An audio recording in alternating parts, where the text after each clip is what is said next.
ਇੱਕ ਓੰਕਾਰ ਸਤਨਾਮ ਕਰਤਾ ਪੁਰਖ ਨਿਰਭਉ ਨਿਰਵੈਰ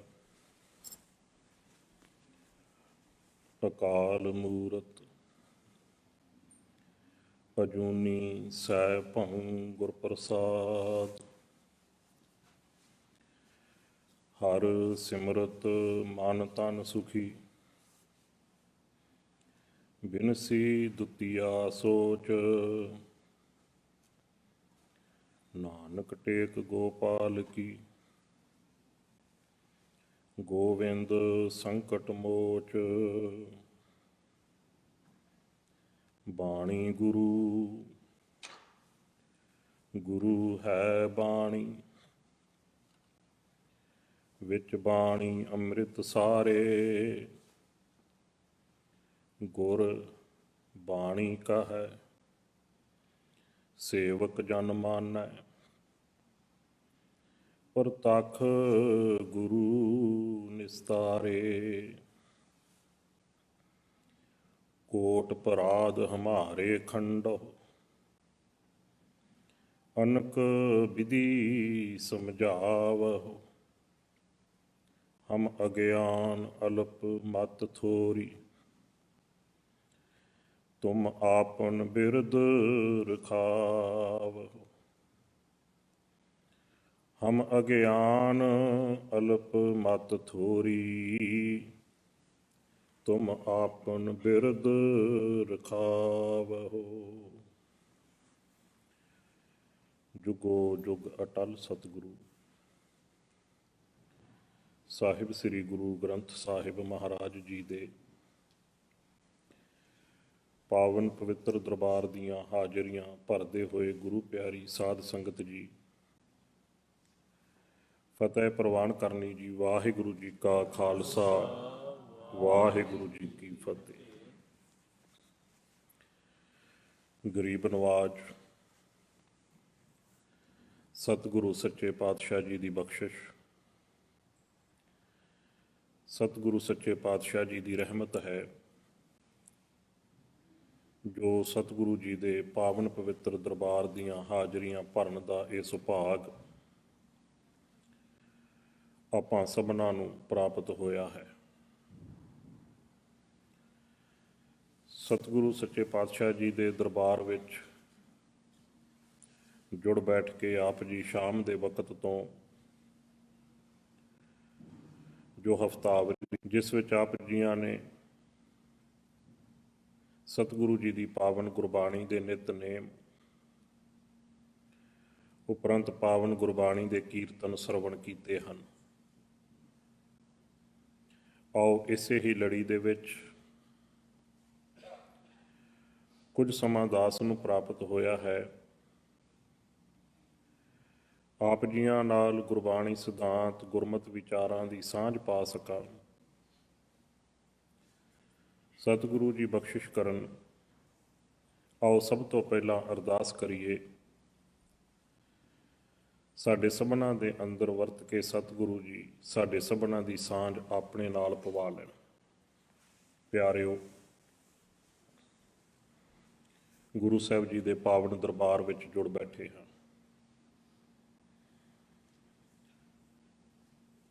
ਸਤਿਗੁਰੂ ਜੀ ਦੀ ਪਾਵਨ ਗੁਰਬਾਣੀ ਦੇ ਕੀਰਤਨ ਆਪ ਜੀਆਂ ਨੇ ਸਰਵਣ ਕੀਤੇ ਹਨ। ਪਿਛਲੇ 2 ਦਿਨ ਪਹਿਲਾਂ, ਮਾਫ਼ ਕਰਨਾ, ਪਿਛਲੇ ਹਫ਼ਤੇ 24 ਤਰੀਕ ਨੂੰ ਗੁਰੂ ਤੇਗ ਬਹਾਦਰ ਸੱਚੇ ਪਾਤਸ਼ਾਹ ਜੀ ਦਾ ਸ਼ਹੀਦੀ ਦਿਹਾੜਾ ਸੀ। ਇੱਥੇ ਆਪਾਂ ਜੁੜ ਬੈਠੇ ਸਾਂ। ਉਸ ਦਿਨ ਆਪਾਂ ਗੁਰੂ ਸਾਹਿਬ ਜੀ ਦੀ ਸ਼ਹਾਦਤ ਦਾ ਖੂਬਸੂਰਤ ਇਤਿਹਾਸ ਹੈ ਜਿਹੜਾ ਉਹਦੇ ਕੁਝ ਅੰਸ਼ ਸਾਂਝੇ ਕੀਤੇ ਸੀ। ਉਸੇ ਹੀ ਲੜੀ ਦੇ ਵਿੱਚ ਕੁਝ ਅੰਸ਼ ਰਹਿੰਦੇ ਸੀ। ਉਸ ਦਿਨ ਵੀ ਬੇਨਤੀ ਕੀਤੀ ਸੀ, ਅੱਜ ਦੇ ਦੀਵਾਨ ਵਿੱਚ ਆਪਾਂ ਸਾਂਝੇ ਕਰਨੇ ਹਨ। ਇਹ ਇਤਿਹਾਸਕ ਦਿਹਾੜੇ ਜਾਂ ਇਹ ਜਿਹੜੇ ਸਾਡਾ ਇਤਿਹਾਸ ਹੈ, ਇਹਨੂੰ ਸਾਂਝਾ ਕਰਨ ਦੀ ਲੋੜ ਕਿਉਂ ਪੈਂਦੀ ਹੈ? ਉਹਦਾ ਕਾਰਨ ਹੈ। ਸਤਿਗੁਰੂ ਜੀ ਦੀ ਪਾਵਨ ਗੁਰਬਾਣੀ ਦਾ ਇੱਕ ਖੂਬਸੂਰਤ ਬਚਨ ਹੈ, ਕੋਈ ਵੀ ਰੁੱਖ ਜੜ ਦੇ ਨਾਲ ਜੁੜਿਆ ਹੈ, ਉਸ ਰੁੱਖ ਦੇ ਵਿੱਚ ਜੀਵਨ ਸਦਾ ਜਿਉਂਦਾ ਰਹਿੰਦਾ ਹੈ। ਪੱਤੇ ਝੜ ਵੀ ਜਾਣਗੇ, ਫਿਰ ਦੁਬਾਰਾ ਆ ਜਾਣਗੇ, ਬਹਾਰ ਫਿਰ ਆ ਜਾਏਗੀ। ਉਹਦੇ ਫੁੱਲ ਜਾਂ ਫਲ ਝੜ ਵੀ ਜਾਣਗੇ, ਫਿਰ ਦੁਬਾਰਾ ਆ ਜਾਣਗੇ, ਕਿਉਂਕਿ ਜੜ ਦੇ ਨਾਲ ਜੁੜਿਆ ਹੈ। ਕਿਸੇ ਵੀ ਪੌਦੇ ਨੂੰ ਜਿਉਂਦਿਆਂ ਰੱਖਣਾ ਹੈ, ਜੜ ਦਾ ਨਾਲ ਹੋਣਾ ਬਹੁਤ ਜ਼ਰੂਰੀ ਹੈ। ਕਿਸੇ ਵਿਦਵਾਨ ਨੇ ਲਤੀਫਾ ਲਿਖਿਆ ਹੈ ਤੇ ਲਤੀਫੇ ਦਾ ਅਰਥ ਹੁੰਦਾ ਇੱਕ ਕਹਾਣੀ ਹੈ, ਥੋੜ੍ਹਾ ਜਿਹਾ ਹਾਸ ਰਸ ਹੈ, ਪਰ ਜੀਵਨ ਦੀ ਸਿੱਖਿਆ ਬੜੀ ਖੂਬਸੂਰਤ ਮਿਲਦੀ ਹੈ। ਉਹ ਲਿਖਦਾ, ਕਹਿੰਦਾ ਕਿਸੇ ਰਾਜੇ ਦੇ ਰਾਜ ਦੇ ਵਿੱਚ ਰੋਜ਼ਾਨਾ ਰਾਜੇ ਦੇ ਕੋਲ ਫੁੱਲ ਭੇਟਾ ਕਰਨ ਵਾਸਤੇ ਇੱਕ ਬਗੀਚਾ ਬਣਾਇਆ ਗਿਆ ਤੇ ਉਸ ਬਗੀਚੇ ਦੀ ਦੇਖ ਰੇਖ ਇੱਕ ਮਾਲੀ ਕਰਦਾ ਹੈ। ਉਹ ਰੋਜ਼ ਫੁੱਲਾਂ ਦੀ ਸੰਭਾਲ ਕਰਦਾ ਹੈ, ਉਹਨਾਂ ਨੂੰ ਫੁੱਲ ਪਾਣੀ ਦਿੰਦਾ ਹੈ ਤੇ ਜਿਹੜੇ ਖਿੜੇ ਹੋਏ ਫੁੱਲ ਹੁੰਦੇ ਨੇ ਉਹਨਾਂ ਦਾ ਗੁਲਦਸਤਾ ਬਣਾ ਕੇ ਰਾਜੇ ਦੇ ਕੋਲ ਭੇਟ ਕਰਦਾ ਹੈ। ਇੱਕ ਦਿਨ ਉਹ ਮਾਲੀ ਬਿਮਾਰ ਹੋ ਗਿਆ। ਉਹਨੇ ਆਪਣੇ ਬੱਚੇ ਨੂੰ ਬੁਲਾਇਆ, ਕਹਿਣ ਲੱਗਾ, ਮੈਂ ਬਿਮਾਰ ਹਾਂ, ਮੇਰੇ ਸਰੀਰ ਵਿੱਚ ਇੰਨੀ ਹਿੰਮਤ ਨਹੀਂ ਕਿ ਮੈਂ ਬਗੀਚੇ ਦੀ ਸੰਭਾਲ ਕਰ ਸਕਾਂ। ਜਿੰਨੀ ਦੇਰ ਮੈਂ ਠੀਕ ਨਹੀਂ ਹੁੰਦਾ, ਇਸ ਬਗੀਚੇ ਦੀ ਸੰਭਾਲ ਤੂੰ ਕਰਨੀ ਹੈ।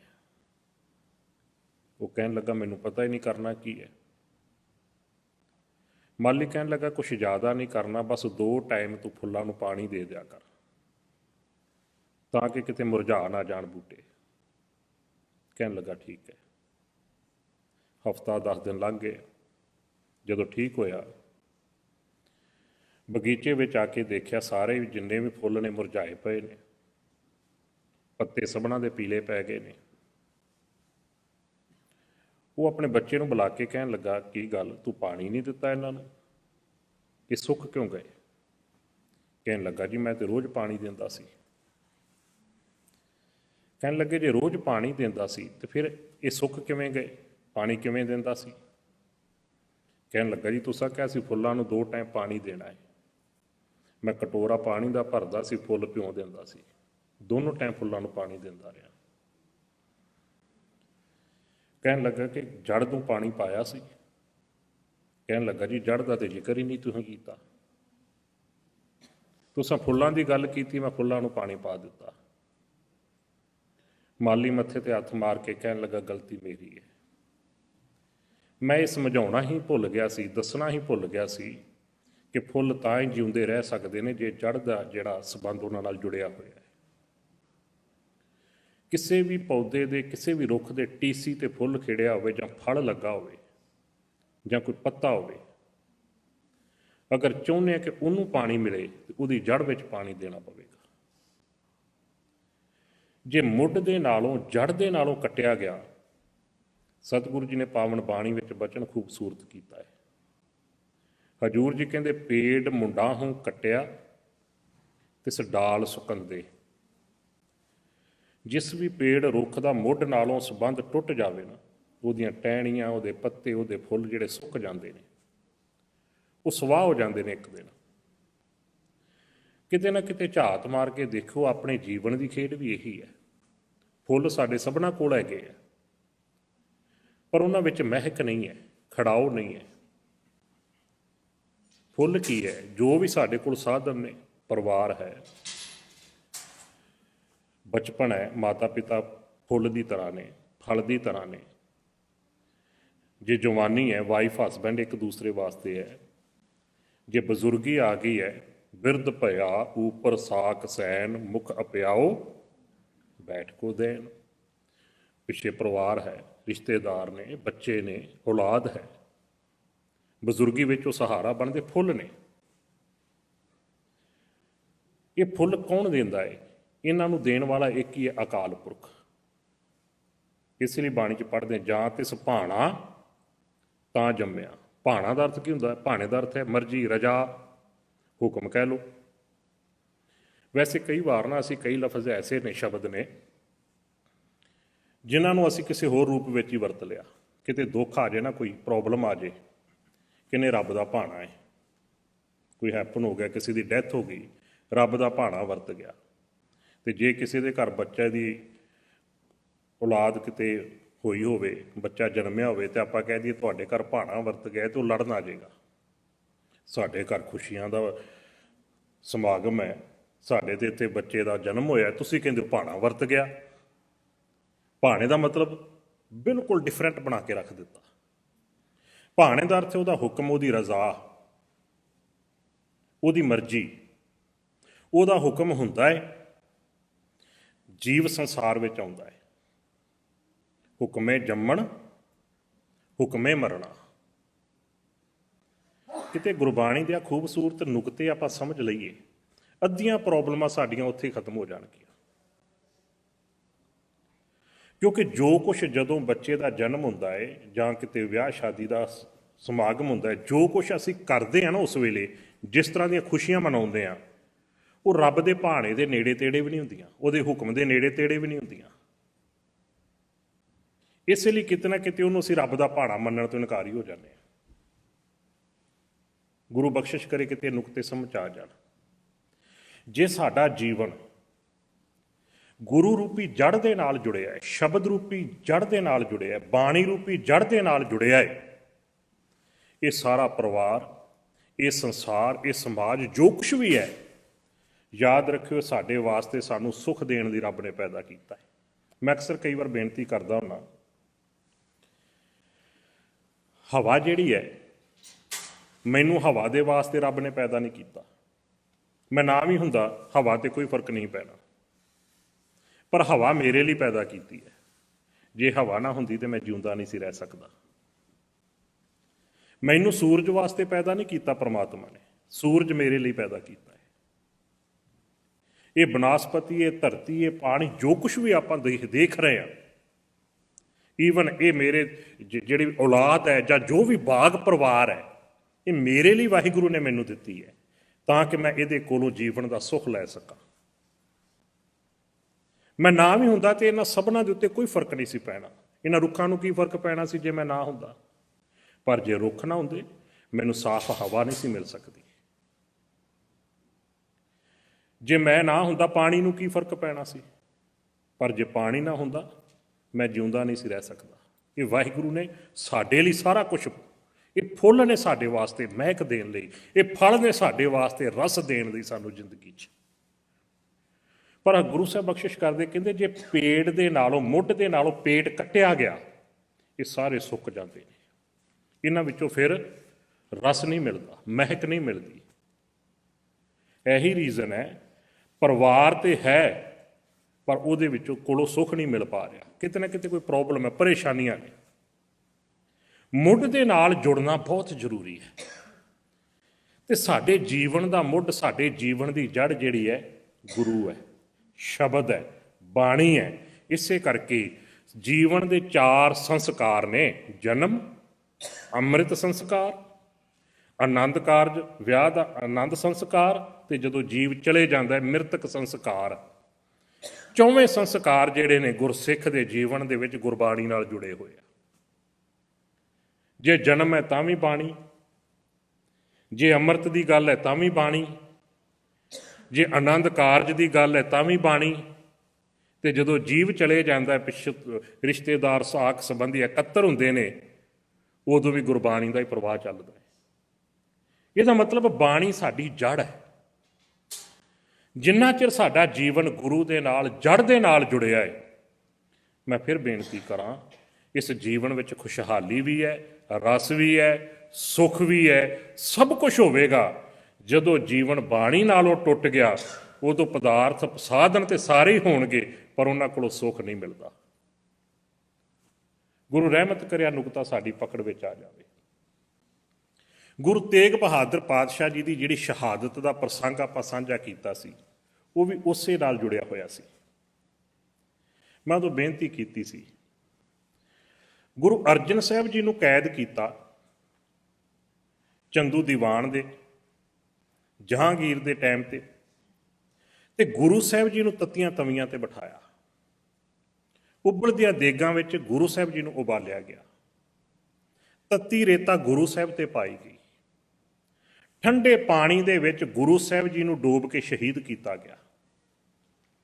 ਪਰ ਗੁਰੂ ਤੇਗ ਬਹਾਦਰ ਸਾਹਿਬ ਜੀ ਦੇ ਟਾਈਮ ਤੇ ਗੁਰੂ ਸਾਹਿਬ ਦੇ ਉੱਤੇ ਕੋਈ ਤਸ਼ੱਦਦ ਨਹੀਂ ਕੀਤਾ। ਆਰੇ ਨਾਲ ਗੁਰੂ ਤੇਗ ਬਹਾਦਰ ਸਾਹਿਬ ਜੀ ਨੂੰ ਨਹੀਂ ਚੀਰਿਆ ਗਿਆ। ਉਬਲਦੀ ਦੇਗ ਵਿੱਚ ਗੁਰੂ ਤੇਗ ਬਹਾਦਰ ਸਾਹਿਬ ਜੀ ਨੂੰ ਨਹੀਂ ਬਿਠਾਇਆ ਗਿਆ। ਰੂੰ ਲਪੇਟ ਕੇ ਜਿਉਂਦਿਆਂ ਅੱਗ ਗੁਰੂ ਤੇਗ ਬਹਾਦਰ ਸਾਹਿਬ ਜੀ ਨੂੰ ਨਹੀਂ ਲਗਾਈ ਗਈ। ਉਹ ਸਿੱਖਾਂ ਦੇ ਨਾਲ ਸਾਰਾ ਕੁਝ ਕੀਤਾ ਗਿਆ। ਉਹਦਾ ਕਾਰਨ ਕੀ? ਉਹਦਾ ਕਾਰਨ ਸੀ ਕਿ ਇਸ ਗੱਲ ਦੀ ਸਮਝ ਆ ਚੁੱਕੀ ਸੀ ਉਹਨਾਂ ਨੂੰ, ਜਿਹੜੇ ਉਸ ਵੇਲੇ ਦੇ ਜ਼ਾਲਮ ਲੋਕ ਨੇ ਜਾਂ ਜਿਹੜੇ ਕਾਜੀ ਮੌਲਵੀ ਉਹਨਾਂ ਦੇ ਸਲਾਹਕਾਰ ਨੇ, ਕਿ ਸਿੱਖ ਗੁਰੂ ਦਾ ਬਹੁਤ ਵੱਡਾ ਭਰੋਸਾ ਵਿਸ਼ਵਾਸ ਹੁੰਦਾ ਹੈ ਆਪਣੇ ਸਿੱਖ ਦੇ ਉੱਤੇ। ਗੁਰੂ ਇੰਨਾ ਵਿਸ਼ਵਾਸ ਕਰਦਾ ਆਪਣੇ ਸਿੱਖ ਦੇ ਉੱਤੇ ਕਿ ਆਪਣਾ ਸਾਰਾ ਕੁਝ ਜਦੋਂ ਕਿਸੇ ਨੂੰ ਦੇਣਾ ਹੁੰਦਾ ਹੈ ਨਾ, ਗੁਰੂ ਪੁੱਤਰਾਂ ਤੇ ਉਹਨਾਂ ਨਹੀਂ ਜਿੰਨਾ ਸਿੱਖ ਦੇ ਉੱਤੇ ਯਕੀਨ ਕਰਦਾ ਹੈ। ਨਹੀਂ ਤੇ ਭਾਈ ਲਹਿਣਾ ਜੀ, ਗੁਰੂ ਨਾਨਕ ਸਾਹਿਬ ਜੀ ਨੇ ਆਪਣਾ ਸਾਰਾ ਕੁਝ ਉਹਨਾਂ ਨੂੰ ਜਦੋਂ ਸੌਂਪਿਆ ਹੈ, ਤੇ ਬਾਬਾ ਸ੍ਰੀ ਚੰਦ ਵੀ ਤੇ ਉਸ ਵੇਲੇ ਹੈਗਾ ਹੀ ਸੀ ਨਾ। ਚਮਕੌਰ ਦੀ ਗੜੀ ਦੇ ਵਿੱਚ ਗੁਰੂ ਗੋਬਿੰਦ ਸਿੰਘ ਜੀ ਨੇ ਪੁੱਤਰਾਂ ਨੂੰ ਸ਼ਹੀਦ ਹੋਣ ਲਈ ਹੱਥੀਂ ਤੋਰਿਆ ਹੈ, ਪਰ ਜਦੋਂ ਆਪਣੇ ਸਿਰ ਦੀ ਪੱਗ ਬੰਨਣ ਦੀ ਗੱਲ ਚੱਲੀ ਸੀ, ਉਦੋਂ ਸਿੱਖ ਦੇ ਸਿਰ ਤੇ ਸਜਾਈ ਸੀ। ਸਿੱਖ ਦੇ ਉੱਤੇ ਬੜਾ ਵਿਸ਼ਵਾਸ ਹੁੰਦਾ ਹੈ, ਇਹ ਗੱਲ ਯਾਦ ਰੱਖਿਓ। ਸਿੱਖ ਦੇ ਉੱਤੇ ਬਹੁਤ ਵਿਸ਼ਵਾਸ ਹੁੰਦਾ ਹੈ ਗੁਰੂ ਨੂੰ। ਗੁਰੂ ਨੂੰ ਪਤਾ ਹੈ ਮੈਂ ਜਿਹੜੀ ਪੱਗ ਆਪਣੀ ਸਿੱਖ ਦੇ ਸਿਰ ਤੇ ਬੰਨਣ ਲੱਗਾ ਨਾ, ਇਹ ਸਿੱਖ ਸਿਰ ਤੇ ਕਟਵਾ ਲੇਗਾ, ਪਰ ਮੇਰੀ ਪੱਗ ਨੂੰ ਦਾਗ ਨਹੀਂ ਲੱਗਣ ਦੇਵੇਗਾ। ਮੇਰੀ ਪੱਗ ਜਿਹੜੀ ਕਿਸੇ ਦੇ ਅੱਗੇ ਝੁਕਣ ਨਹੀਂ ਦੇਵੇਗਾ। ਤਾਂ ਹੀ ਤੇ ਸਿੱਖ ਦੇ ਸਿਰ ਤੇ ਬੱਧੀ ਸੀ ਨਾ ਗੁਰੂ ਸਾਹਿਬ ਨੇ ਦਸਤਾਰ, ਔਰ ਆਪਣੇ ਹੱਥੀ ਬੱਧੀ ਸੀ। ਇਹ ਵੀ ਨਹੀਂ ਕਿ ਜਾਂ ਗੁਰੂ ਸਾਹਿਬ ਦੇ ਜੋਤੀ ਜੋ ਸਮਾਉਣ ਤੋਂ ਬਾਅਦ ਕਿਤੇ ਇਹ ਰਸਮ ਅਦਾ ਹੋਈ ਹੋਵੇ, ਆਪਣੇ ਹੱਥੀ ਬੰਨੀ ਸੀ। ਇਹ ਬਹੁਤ ਵੱਡਾ ਇੱਕ ਮੈਸੇਜ ਸੀ। ਮੈਂ ਕਈ ਵਾਰ ਬੇਨਤੀ ਕਰਦਾ, ਮੈਂ ਜਦੋਂ ਕਦੇ ਅਸੀਂ ਜ਼ਿੰਦਗੀ ਦੇ ਵਿੱਚ ਕਿਸੇ ਦੇ ਅੱਗੇ ਸਿਰ ਝੁਕਾਉਣ ਲੱਗਦੇ, ਇਸ ਪੱਗ ਨੂੰ ਇੱਕ ਵਾਰ ਵੇਖ ਜ਼ਰੂਰ ਲਿਆ ਕਰੀਏ ਕਿਹਦੀ ਹੈ। ਕਿਉਂਕਿ ਗੁਰੂ ਗੋਬਿੰਦ ਸਿੰਘ ਜੀ ਦੀ ਪੱਗ, ਗੁਰੂ ਗੋਬਿੰਦ ਸਿੰਘ ਜੀ ਦੀ ਦਸਤਾਰ ਜਿਹੜੀ ਕਦੇ ਝੁਕ ਨਹੀਂ ਸਕਦੀ, ਕਿਸੇ ਦੇ ਅੱਗੇ ਨਹੀਂ ਝੁਕ ਸਕਦੀ, ਨਾ ਝੁਕੀ ਹੈ। ਇਤਿਹਾਸ ਪੜ੍ਹ ਕੇ ਦੇਖ ਲਓ। ਗੁਰੂ ਨੂੰ ਬਹੁਤ ਵੱਡਾ ਵਿਸ਼ਵਾਸ ਭਰੋਸਾ ਹੈ ਕਿ ਸਿੱਖ ਜਿਹੜਾ ਮੇਰੀ ਵਿਰਾਸਤ ਨੂੰ ਜਿਉਂਦਿਆਂ ਰੱਖੇਗਾ। ਗੁਰੂ ਗੋਬਿੰਦ ਸਿੰਘ ਪਾਤਸ਼ਾਹ ਜੀ ਨੇ ਵੀ ਜਦੋਂ ਖੰਡੇ ਬਾਟੇ ਦੀ ਪਾਹੁਲ ਛਕਾਈ ਹੈ, ਖਾਲਸੇ ਪੰਥ ਦੀ ਗੱਲ ਚੱਲਦੀ ਹੈ 1699 ਦੇ ਵਿੱਚ, ਵਿਸਾਖੀ ਵਾਲੇ ਦਿਨ, ਉਦੋਂ ਤੇ ਚਾਰੇ ਪੁੱਤਰ ਗੁਰੂ ਸਾਹਿਬ ਦੇ ਸਾਹਿਬਜ਼ਾਦੇ ਜਿਉਂਦੇ ਸੀ ਨਾ। ਉਦੋਂ ਤੇ ਸਾਹਿਬਜ਼ਾਦਾ ਅਜੀਤ ਸਿੰਘ ਵੀ ਮੌਜੂਦ ਸੀ, ਸਾਹਿਬਜ਼ਾਦਾ ਜੁਝਾਰ ਸਿੰਘ ਵੀ ਮੌਜੂਦ ਸੀ। ਤੇ ਜਦੋਂ ਵੀ ਗੱਲ ਚੱਲਦੀ ਖਾਲਸੇ ਦੀ, ਉਦੋਂ ਗੁਰੂ ਸਾਹਿਬ ਜੀ ਨੇ ਜਿੱਥੇ ਖੰਡੇ ਬਾਟੇ ਦੀ ਪਾਹੁਲ ਉਹਨਾਂ ਨੂੰ ਛਕਾਈ ਹੈ, ਪੰਜਾਂ ਪਿਆਰਿਆਂ ਨੂੰ ਗੁਰੂ ਰੂਪ ਕਹਿ ਕੇ ਉਹਨਾਂ ਦੇ ਕੋਲੋਂ ਆਪ ਪਾਹੁਲ ਲਈ ਹੈ। ਇਹਦਾ ਮਤਲਬ ਆਪਣੀ ਥਾਂ ਤੇ ਉਹਨਾਂ ਨੂੰ ਲਿਆਂਦਾ। ਉਹਨਾਂ ਵਿੱਚ ਇੱਕ ਵੀ ਆਪਣਾ ਪੁੱਤਰ ਨਹੀਂ ਹੈ। ਪੰਜੇ ਦੇ ਪੰਜੇ ਹੀ ਸਿੱਖ। ਕਿੰਨੀ ਵੱਡੀ ਗੱਲ ਹੈ। ਕਿਉਂਕਿ ਗੁਰੂ ਨੂੰ ਪੁੱਤਰ ਪਿਆਰਾ ਨਹੀਂ, ਗੁਰੂ ਨੂੰ ਸਿੱਖ ਪਿਆਰਾ ਹੈ।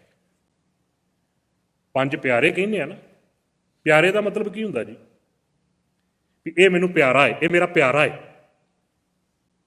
ਤੇ ਗੁਰੂ ਦਾ ਪਿਆਰਾ ਕੌਣ ਹੈ? ਗੁਰੂ ਦਾ ਸਿੱਖ।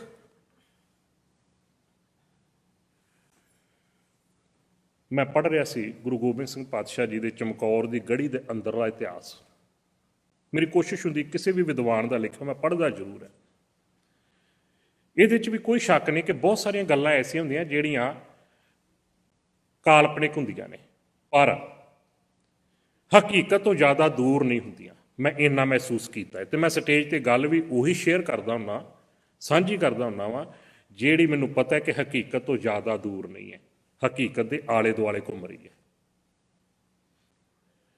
ਉਹਦੇ ਵਿੱਚ ਲਿਖਦੇ ਨੇ ਭਾਈ ਸਾਹਿਬ, ਕਹਿੰਦੇ ਅੱਧੀ ਰਾਤ ਦਾ ਵਕਤ ਹੋਇਆ ਹੈ, ਚਮਕੌਰ ਦੀ ਗੜੀ ਹੈ। ਗੁਰੂ ਸਾਹਿਬ ਜੀ ਕਮਰੇ 'ਚੋਂ ਬਾਹਰ ਨਿਕਲੇ ਨੇ। ਆਪਣੇ ਇੱਕ ਗਲਵੱਕੜੀ ਵਿੱਚ ਇੱਕ ਪਾਸੇ ਸਾਹਿਬਜ਼ਾਦਾ ਅਜੀਤ ਸਿੰਘ ਹੈ, ਦੂਜੇ ਪਾਸੇ ਸਾਹਿਬਜ਼ਾਦਾ ਜੁਝਾਰ ਸਿੰਘ ਹੈ। ਪਤਾ ਨਹੀਂ ਕਿਹੜੇ ਰੰਗ ਵਿੱਚ ਗੁਰੂ ਸਾਹਿਬ ਆਏ, ਦੋਵਾਂ ਪੁੱਤਰਾਂ ਦੇ ਮੱਥੇ ਚੁੰਮ ਲਏ। ਜਦੋਂ ਮੱਥੇ ਚੁੰਮੇ ਨਾ, ਦੋਵਾਂ ਪੁੱਤਰਾਂ ਦੇ ਜਿਹੜੇ ਚਿਹਰੇ ਸੀ ਖਿੜ ਗਏ। ਅੱਜ ਗੁਰੂ ਪਿਤਾ ਨੇ ਮੱਥੇ ਚੁੰਮੇ ਨੇ ਸਾਡੇ, ਬੜੀ ਖੁਸ਼ੀ ਹੋਈ। ਕਹਿੰਦੇ ਜਦੋਂ ਗੜੀ ਦੇ ਵਿੱਚ ਆਏ ਕੀ ਦੇਖਦੇ ਨੇ, ਜ਼ਖਮੀ ਹੋਏ ਗੁਰਸਿੱਖ ਨੇ। ਕਿਸੇ ਨੇ ਘੋੜੇ ਦੀ ਕਾਠੀ ਨੂੰ ਸਰਾਣਾ ਬਣਾਇਆ ਹੋਇਆ ਹੈ। ਠੰਡ ਦਾ ਮੌਸਮ ਹੈ, ਨਿੱਕੀ ਨਿੱਕੀ ਕਿਣਮਿਣ ਵੀ ਹੋ ਰਹੀ ਹੈ, ਸਰਦੀ ਦੀ ਰੁੱਤ ਹੈ, ਤੇ ਸਿੱਖ ਜਿਹੜੇ ਨੇ ਉਹ ਲੇਟੇ ਹੋਏ ਨੇ, ਕੋਈ ਰੇਤ ਦੇ ਢੇਰੀ ਦੇ ਉੱਤੇ ਲੇਟਿਆ ਹੋਇਆ ਹੈ। ਤੇ ਜਦੋਂ ਜ਼ਖਮਾਂ ਦੇ ਵਿੱਚੋਂ ਦਰਦ ਦੀ ਚੀਸ ਜੀ ਉੱਠਦੀ ਹੈ ਨਾ, ਉਹਨਾਂ ਦੇ ਮੂੰਹ ਦੇ ਵਿੱਚੋਂ ਵਾਹਿਗੁਰੂ ਲਫ਼ਜ਼ ਨਿਕਲਦਾ ਹੈ। ਜਦੋਂ ਸਾਡੇ ਕੋਈ ਇਸ ਤਰ੍ਹਾਂ ਦੀ ਹੋਵੇ ਨਾ, ਤੇ ਆਪਣੇ ਮੂੰਹ ਚੋਂ ਮਾਂ ਲਫ਼ਜ਼ ਨਿਕਲਦਾ ਹੈ, ਉਹਨਾਂ ਦੇ ਮੂੰਹ ਵਿੱਚੋਂ ਵਾਹਿਗੁਰੂ ਸ਼ਬਦ ਨਿਕਲਦਾ ਹੈ, ਗੁਰੂ ਸ਼ਬਦ ਨਿਕਲਦਾ ਹੈ। ਉਹ ਮੰਨਦੇ ਨੇ ਮੇਰੇ ਜੀਵਨ ਦੀ ਮਾਂ ਮੇਰਾ ਗੁਰੂ ਹੈ। ਸਤਿਗੁਰ ਕੈ ਜਨਮੇ ਗਵਨ ਮਿਟਾਇਆ। ਖੈਰ, ਉਹ ਵਿਦਵਾਨ ਲਿਖਦਾ, ਕਹਿੰਦਾ ਪਤਾ ਨਹੀਂ ਅੱਜ ਗੁਰੂ ਗੋਬਿੰਦ ਸਿੰਘ ਪਾਤਸ਼ਾਹ ਕਿਹੜੇ ਰੰਗ 'ਚ ਆਏ ਨੇ। ਗੁਰੂ ਸਾਹਿਬ ਕੱਲੇ ਕੱਲੇ ਸਿੱਖ ਦੇ ਸਰਾਣੇ ਜਾ ਕੇ ਬੈਠੇ, ਉਹਨਾਂ ਦੇ ਸਿਰ ਚੁੱਕ ਕੇ ਗੋਦੀ 'ਚ ਰੱਖਦੇ ਆ, ਉਹਨਾਂ ਦਾ ਮੁਖੜਾ ਸਾਫ਼ ਕਰਦੇ ਆ। ਜਿਹੜੇ ਢਿੱਲੇ ਦਸਤਾਰੇ ਨੇ ਗੁਰੂ ਸਾਹਿਬ ਆਪਣੇ ਹੱਥੀਂ ਉਹਨਾਂ ਦੇ ਦਸਤਾਰੇ ਕੱਸ ਕੇ ਬੰਨ੍ਹਦੇ ਆ ਤੇ ਉਹਨਾਂ ਦੇ ਮੱਥੇ ਚੁੰਮਦੇ ਆ। ਹੁਣ ਪੁੱਤਰਾਂ ਦੇ ਮਨ ਦੇ ਵਿੱਚ ਬੜਾ ਖੇੜਾ ਹੈ। ਅੱਜ ਗੁਰੂ ਪਿਤਾ ਨੇ ਮੱਥੇ ਚੁੰਮੇ ਸਾਡੇ। ਗੁਰੂ ਸਾਹਿਬ ਕੱਲੇ ਕੱਲੇ ਸਿੱਖ ਦਾ ਮੱਥਾ ਚੁੰਮਦੇ ਆ। ਯੋਗੀ ਯਾਰ ਅੱਲਾ ਖਾਂ ਤੇ ਇਹ ਲਿਖਦਾ ਹੈ, ਕਹਿੰਦਾ ਪਤਾ ਨਹੀਂ ਗੁਰੂ ਗੋਬਿੰਦ ਸਿੰਘ ਪਾਤਸ਼ਾਹ ਕਿਹੜੇ ਰੰਗ 'ਚ ਆਏ। ਅੱਜ ਜਦੋਂ ਸਾਰਿਆਂ ਦੇ ਦਸਤਾਰੇ ਕੱਸ ਕੇ ਬੰਨ੍ਹ ਲਏ, ਗੁਰੂ ਗੋਬਿੰਦ ਸਿੰਘ ਪਾਤਸ਼ਾਹ ਕੱਲੇ ਕੱਲੇ ਸਿੱਖ ਦੇ ਕਦਮਾਂ ਵਿੱਚ ਜਾ ਕੇ ਬੈਠੇ, ਉਹਨਾਂ ਦੇ ਪੈਰ ਚੁੱਕ ਕੇ ਗੋਦੀ ਵਿੱਚ ਰੱਖੇ। ਗੋਦੀ ਵਿੱਚ ਤੇ ਔਲਾਦ ਹੁੰਦੀ ਹੈ ਨਾ, ਧੀਆਂ ਪੁੱਤਰਾਂ ਨੂੰ ਆਪਾਂ ਬਿਠਾਉਂਦੇ ਹਾਂ। ਸਿੱਖ ਦੇ ਕਦਮ, ਸਿੱਖ ਦੇ ਪੈਰ ਗੋਦੀ ਵਿੱਚ ਰੱਖੇ, ਉਹਨਾਂ ਦੇ ਪੈਰ ਸਾਫ਼ ਕੀਤੇ। ਉਹ ਵਿਦਵਾਨ ਲਿਖਦਾ, ਕਹਿੰਦਾ ਪਤਾ ਨਹੀਂ ਗੁਰੂ ਗੋਬਿੰਦ ਸਿੰਘ ਪਾਤਸ਼ਾਹ ਕਿਹੜੇ ਰੰਗ ਵਿੱਚ ਅੱਜ ਆਏ, ਕੱਲੇ ਕੱਲੇ ਸਿੱਖ ਦੇ ਉਹਨਾਂ ਨੇ ਪੈਰ ਚੁੰਮੇ।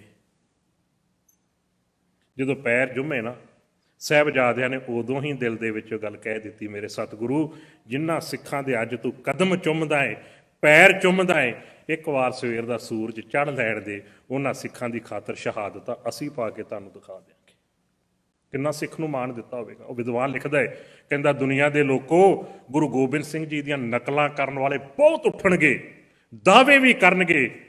ਉਹਨਾਂ ਨੂੰ ਇੱਕ ਗੱਲ ਪੁੱਛੋ, ਇਹੋ ਜਿਹਾ ਹਿਰਦਾ ਕਿੱਥੋਂ ਲੈ ਕੇ ਆਓਗੇ ਜਿਹੜਾ ਹਿਰਦਾ ਆਪਣੇ ਸਿੱਖਾਂ ਦੇ ਪੈਰ ਚੁੰਮਦਾ ਹੈ। ਦੁਨੀਆ ਦਾ ਕੋਈ ਵੀ ਮਨੁੱਖ ਹੈ, ਕਿਸੇ ਅਹੁਦੇ ਤੇ ਬੈਠਾ ਹੈ, ਉਹ ਪੈਰਾਂ ਤੇ ਝੁਕਾਉਣਾ ਤੇ ਜਾਣਦਾ ਹੈ। ਪੈਰਾਂ ਤੇ ਝੁਕਾਉਂਦਿਆਂ ਤੇ ਸਭਨਾਂ ਨੇ ਦੇਖਿਆ ਹੋਵੇਗਾ, ਆਪਣੇ ਸਿੱਖ ਦੇ ਅੱਗੇ ਹੱਥ ਇਸ ਤਰ੍ਹਾਂ ਅੱਡ ਕੇ ਕਿਤੇ ਚੂੜੇ ਪੰਜ ਮੰਗਦਾ ਹੋਵੇਗਾ ਪਾਹੁਲ ਦੇ। ਇਹ ਇਕੱਲਾ ਤੇ ਇਕੱਲਾ ਗੁਰੂ ਗੋਬਿੰਦ ਸਿੰਘ ਪਾਤਸ਼ਾਹ ਜੀ ਦਾ ਸਿਧਾਂਤ ਹੀ ਤੁਹਾਨੂੰ ਲੱਭੇਗਾ, ਕਿਉਂਕਿ ਗੁਰੂ ਨੂੰ ਸਿੱਖ ਤੇ ਭਰੋਸਾ ਬਹੁਤ ਵੱਡਾ ਹੈ। ਇੰਨਾ ਵੱਡਾ ਭਰੋਸਾ ਹੈ, ਇਹ ਮੇਰਾ ਸਿੱਖ ਇੰਨਾ ਮੇਰੇ ਭਰੋਸੇ ਦੇ ਲਾਇਕ ਹੈ ਕਿ ਮੇਰਾ ਜੀ ਕਰਦਾ ਮੈਂ ਇਹਦੇ ਪੈਰ ਚੁੰਮਾਂ। ਗੁਰੂ ਬਖਸ਼ਿਸ਼ ਕਰਿਆ ਨੁਕਤੇ ਸਾਡੀ ਸਮਝ ਆ ਜਾ। ਇਸੇ ਕਰਕੇ ਉਹਨਾਂ ਨੇ ਪਹਿਲਾਂ ਸਿੱਖਾਂ ਨੂੰ ਚੁਣਿਆ ਕਿ ਗੁਰੂ ਦਾ ਭਰੋਸਾ ਬਹੁਤ ਵੱਡਾ ਹੈ ਸਿੱਖ ਦੇ ਉੱਤੇ। ਇਹਨਾਂ ਤਿੰਨਾਂ ਸਿੱਖਾਂ ਵਿੱਚੋਂ ਜੇ ਇੱਕ ਵੀ ਡੋਲ ਗਿਆ, ਚਾਹੇ ਭਾਈ ਮਤੀ ਦਾਸ, ਚਾਹੇ ਭਾਈ ਦਿਆਲਾ ਜੀ, ਚਾਹੇ ਭਾਈ ਸਤੀ ਦਾਸ, ਇੱਕ ਵੀ ਸਿੱਖ ਡੋਲ ਗਿਆ, ਇਹਦਾ ਮਤਲਬ ਗੁਰੂ ਦਾ ਭਰੋਸਾ ਟੁੱਟ ਗਿਆ, ਗੁਰੂ ਦਾ ਵਿਸ਼ਵਾਸ ਖਤਮ ਹੋ ਜਾਊ। ਸਿੱਖ ਦੀ ਹਾਰ ਗੁਰੂ ਦੀ ਹਾਰ ਮੰਨੀ ਜਾਊਗੀ। ਸਦਕੇ ਜਾਈਏ ਗੁਰੂ ਦੇ ਲਾਲਾਂ ਦੇ, ਉਹਨਾਂ ਗੁਰੂ ਦੇ ਸਿੱਖਾਂ ਦੇ ਉੱਤੇ ਆਰੇ ਨਾਲ ਚਿਰ ਗਏ, ਉਬਲਦੀਆਂ ਦੇਗਾਂ 'ਚ ਆਲੂ ਦੀ ਤਰ੍ਹਾਂ ਉਬਲ ਗਏ, ਰੂਣ ਨਾਲ ਜਿਉਂਦਿਆਂ ਲਪੇਟ ਕੇ ਅੱਗ ਲਾ ਕੇ ਸਾੜ ਦਿੱਤਾ, ਭੁੱਜ ਗਏ ਦਾਣਿਆਂ ਦੀ ਤਰ੍ਹਾਂ ਜਿਸਮ ਦੇ ਅੰਗ। ਪਰ ਉਹਨਾਂ ਨੇ ਗੁਰੂ ਦਾ ਵਿਸ਼ਵਾਸ, ਭਰੋਸਾ ਟੁੱਟਣ ਨਹੀਂ ਦਿੱਤਾ। ਅਖੀਰ ਬਾਹਾਂ ਖੜੀਆਂ ਹੋ ਗਈਆਂ, ਕਹਿ ਦਿੱਤਾ ਸੀ ਗੁਰੂ ਤੇਗ ਬਹਾਦਰ ਸਾਹਿਬ ਜੀ ਨੂੰ, ਇਹਨਾਂ ਨੂੰ ਹੋਰ ਤਸ਼ੱਦਦ ਰਹਿ ਹੀ ਨਹੀਂ ਗਿਆ, ਸਾਡੇ ਗੁਰੂ ਦੇਣ ਵਾਸਤੇ ਸ਼ਹੀਦ ਕਰ ਦਿਓ। ਇੱਥੋਂ ਅੱਗੇ ਦਾ ਪ੍ਰਸੰਗ ਅੱਜ ਆਪਾਂ ਸਾਂਝਾ ਕਰਨਾ। ਇਹ ਨੁਕਤਾ ਤਾਂ ਮੈਂ ਸਾਂਝਾ ਕੀਤਾ ਹੈ ਹੁਣ ਤੱਕ, ਜਿਹੜੀ ਵਿਚਾਰ ਹੈ ਨਾ, ਇਤਿਹਾਸ ਹੈ, ਇੱਕ ਸ਼ੀਸ਼ਾ ਹੈ। ਸ਼ੀਸ਼ੇ ਵਿੱਚ ਅਸੀਂ ਆਪਣੀ ਸ਼ਕਲ ਵੇਖਦੇ, ਅਸੀਂ ਕਿਹੋ ਜਿਹੇ ਲੱਗਦੇ ਹਾਂ। ਇਸ ਇਤਿਹਾਸ ਰੂਪੀ ਸ਼ੀਸ਼ੇ ਵਿੱਚ ਅਸੀਂ ਆਪਣਾ ਜੀਵਨ ਦੇਖਣਾ, ਅਸੀਂ ਕਿਹੋ ਜਿਹੇ ਲੱਗਦੇ ਹਾਂ। ਕਿ ਇਸ ਇਤਿਹਾਸ ਰੂਪੀ ਸ਼ੀਸ਼ੇ ਵਿੱਚ ਸਾਡੇ ਜੀਵਨ ਦੀ ਤਸਵੀਰ ਖੂਬਸੂਰਤ ਹੈ, ਸੋਹਣੀ ਲੱਗਦੀ ਹੈ, ਕਿਤੇ ਕੋਈ ਦਾਗ ਤੇ ਨਹੀਂ। ਕਿ ਸੱਚ ਵਿੱਚ ਸਾਨੂੰ ਵੀ ਗੁਰੂ ਦੇ ਉੱਪਰ ਇੰਨਾ ਵਿਸ਼ਵਾਸ ਤੇ ਭਰੋਸਾ ਹੈ ਕਿਤੇ ਗੁਰੂ ਨੂੰ ਛੱਡ ਕੇ ਕਿਸੇ ਵਿਅਕਤੀ ਦੇ ਉੱਤੇ ਭਰੋਸਾ ਤਾਂ ਨਹੀਂ ਕਰ ਬੈਠੇ, ਕਿਸੇ ਜਗ੍ਹਾ ਦੇ ਉੱਤੇ ਭਰੋਸਾ ਤਾਂ ਨਹੀਂ ਕਰ ਬੈਠੇ, ਕਿਤੇ ਮੁਰਦਿਆਂ ਦੇ ਉੱਤੇ ਭਰੋਸਾ ਤਾਂ ਨਹੀਂ ਕਰ ਬੈਠੇ। ਕਿਤੇ ਇਕੱਲੇ ਬੈਠੋਗੇ, ਕਿਤੇ ਜ਼ਰੂਰ ਚਿੱਤ ਦੇ ਵਿੱਚ ਇਹਨਾਂ ਚੀਜ਼ਾਂ ਨੂੰ ਤੁਸੀਂ ਘੋਖਣ ਦੀ, ਪੜਚੋਲਣ ਦੀ ਕੋਸ਼ਿਸ਼ ਕਰਿਓ। ਇਸੇ ਲਈ ਗੁਰੂ ਸਾਹਿਬ ਜੀ ਨੇ ਬਾਣੀ 'ਚ ਕਿਹਾ ਸੀ, ਬੰਦੇ ਖੋਜ, ਰੱਬ ਨੂੰ ਖੋਜਣ ਦੀ ਗੱਲ ਨਹੀਂ ਕੀਤੀ। ਕੀ ਖੋਜ? ਦਿਲ ਹਰ ਰੋਜ਼, ਰੋਜ਼ ਆਪਣੇ ਅੰਦਰ ਨੂੰ ਖੋਜ, ਝਾਤ ਮਾਰ ਕੇ ਦੇਖ। ਆਪ ਨੜੇ ਗਰੀਵਾਨ ਮੈਂ, ਸਿਰ ਨੀਵਾਂ ਕਰ। ਇਸੇ ਲਈ ਕਿਹਾ ਸੀ ਬਾਬਾ ਫਰੀਦ ਜੀ ਨੇ, ਮੈਨੂੰ ਰੱਬ ਨੇ ਖੁਦ ਇਹ ਗੱਲ ਕਹੀ ਹੈ, ਉਹ ਮੈਨੂੰ ਲੱਭਣ ਦੀ ਕੋਸ਼ਿਸ਼ ਨਾ ਕਰ, ਮੈਨੂੰ ਮਿਲਣ ਵਾਸਤੇ ਕਦੇ ਨਾ ਆਵੀਂ, ਬਸ ਆਪ ਸਵਾਰੇ ਮੈਂ ਮਿਲੇ। ਤੂੰ ਆਪਣੇ ਆਪ ਨੂੰ ਸਵਾਰ ਲਾ, ਮੈਂ ਆਪੇ ਮਿਲ ਜਾਗਾ। ਆਪਣੇ ਆਪ ਨੂੰ ਦੇਖ। ਇਸ ਤਸਵੀਰ ਦੇ ਵਿੱਚ ਮੇਰੀ ਜਿਹੜੀ ਜੀਵਨ ਦੀ ਤਸਵੀਰ ਕਿੱਥੇ ਖੜੀ ਹੈ। ਗੁਰੂ ਤੇਗ ਬਹਾਦਰ ਸਾਹਿਬ ਜੀ ਨੂੰ ਸ਼ਹੀਦ ਕੀਤਾ ਹੈ। ਮੈਂ ਦੋ ਇਤਿਹਾਸ ਦੇ ਅੰਸ਼ ਸਾਂਝੇ ਕਰਨੇ ਆ ਹੁਣ, ਕਿਉਂਕਿ ਸਮਾਂ ਬੜਾ ਸੀਮਿਤ ਜਿਹਾ ਹੁੰਦਾ ਹੈ, ਨਾਲ ਨਾਲ ਕੁਝ ਗੁਰਬਾਣੀ ਦੀਆਂ ਵਿਚਾਰਾਂ ਸਾਂਝੀਆਂ ਕਰਨੀਆਂ, ਉਹਨਾਂ ਦੇ ਵਿੱਚੋਂ ਅਸੀਂ ਆਪਣਾ ਜੀਵਨ ਦੇਖਣਾ।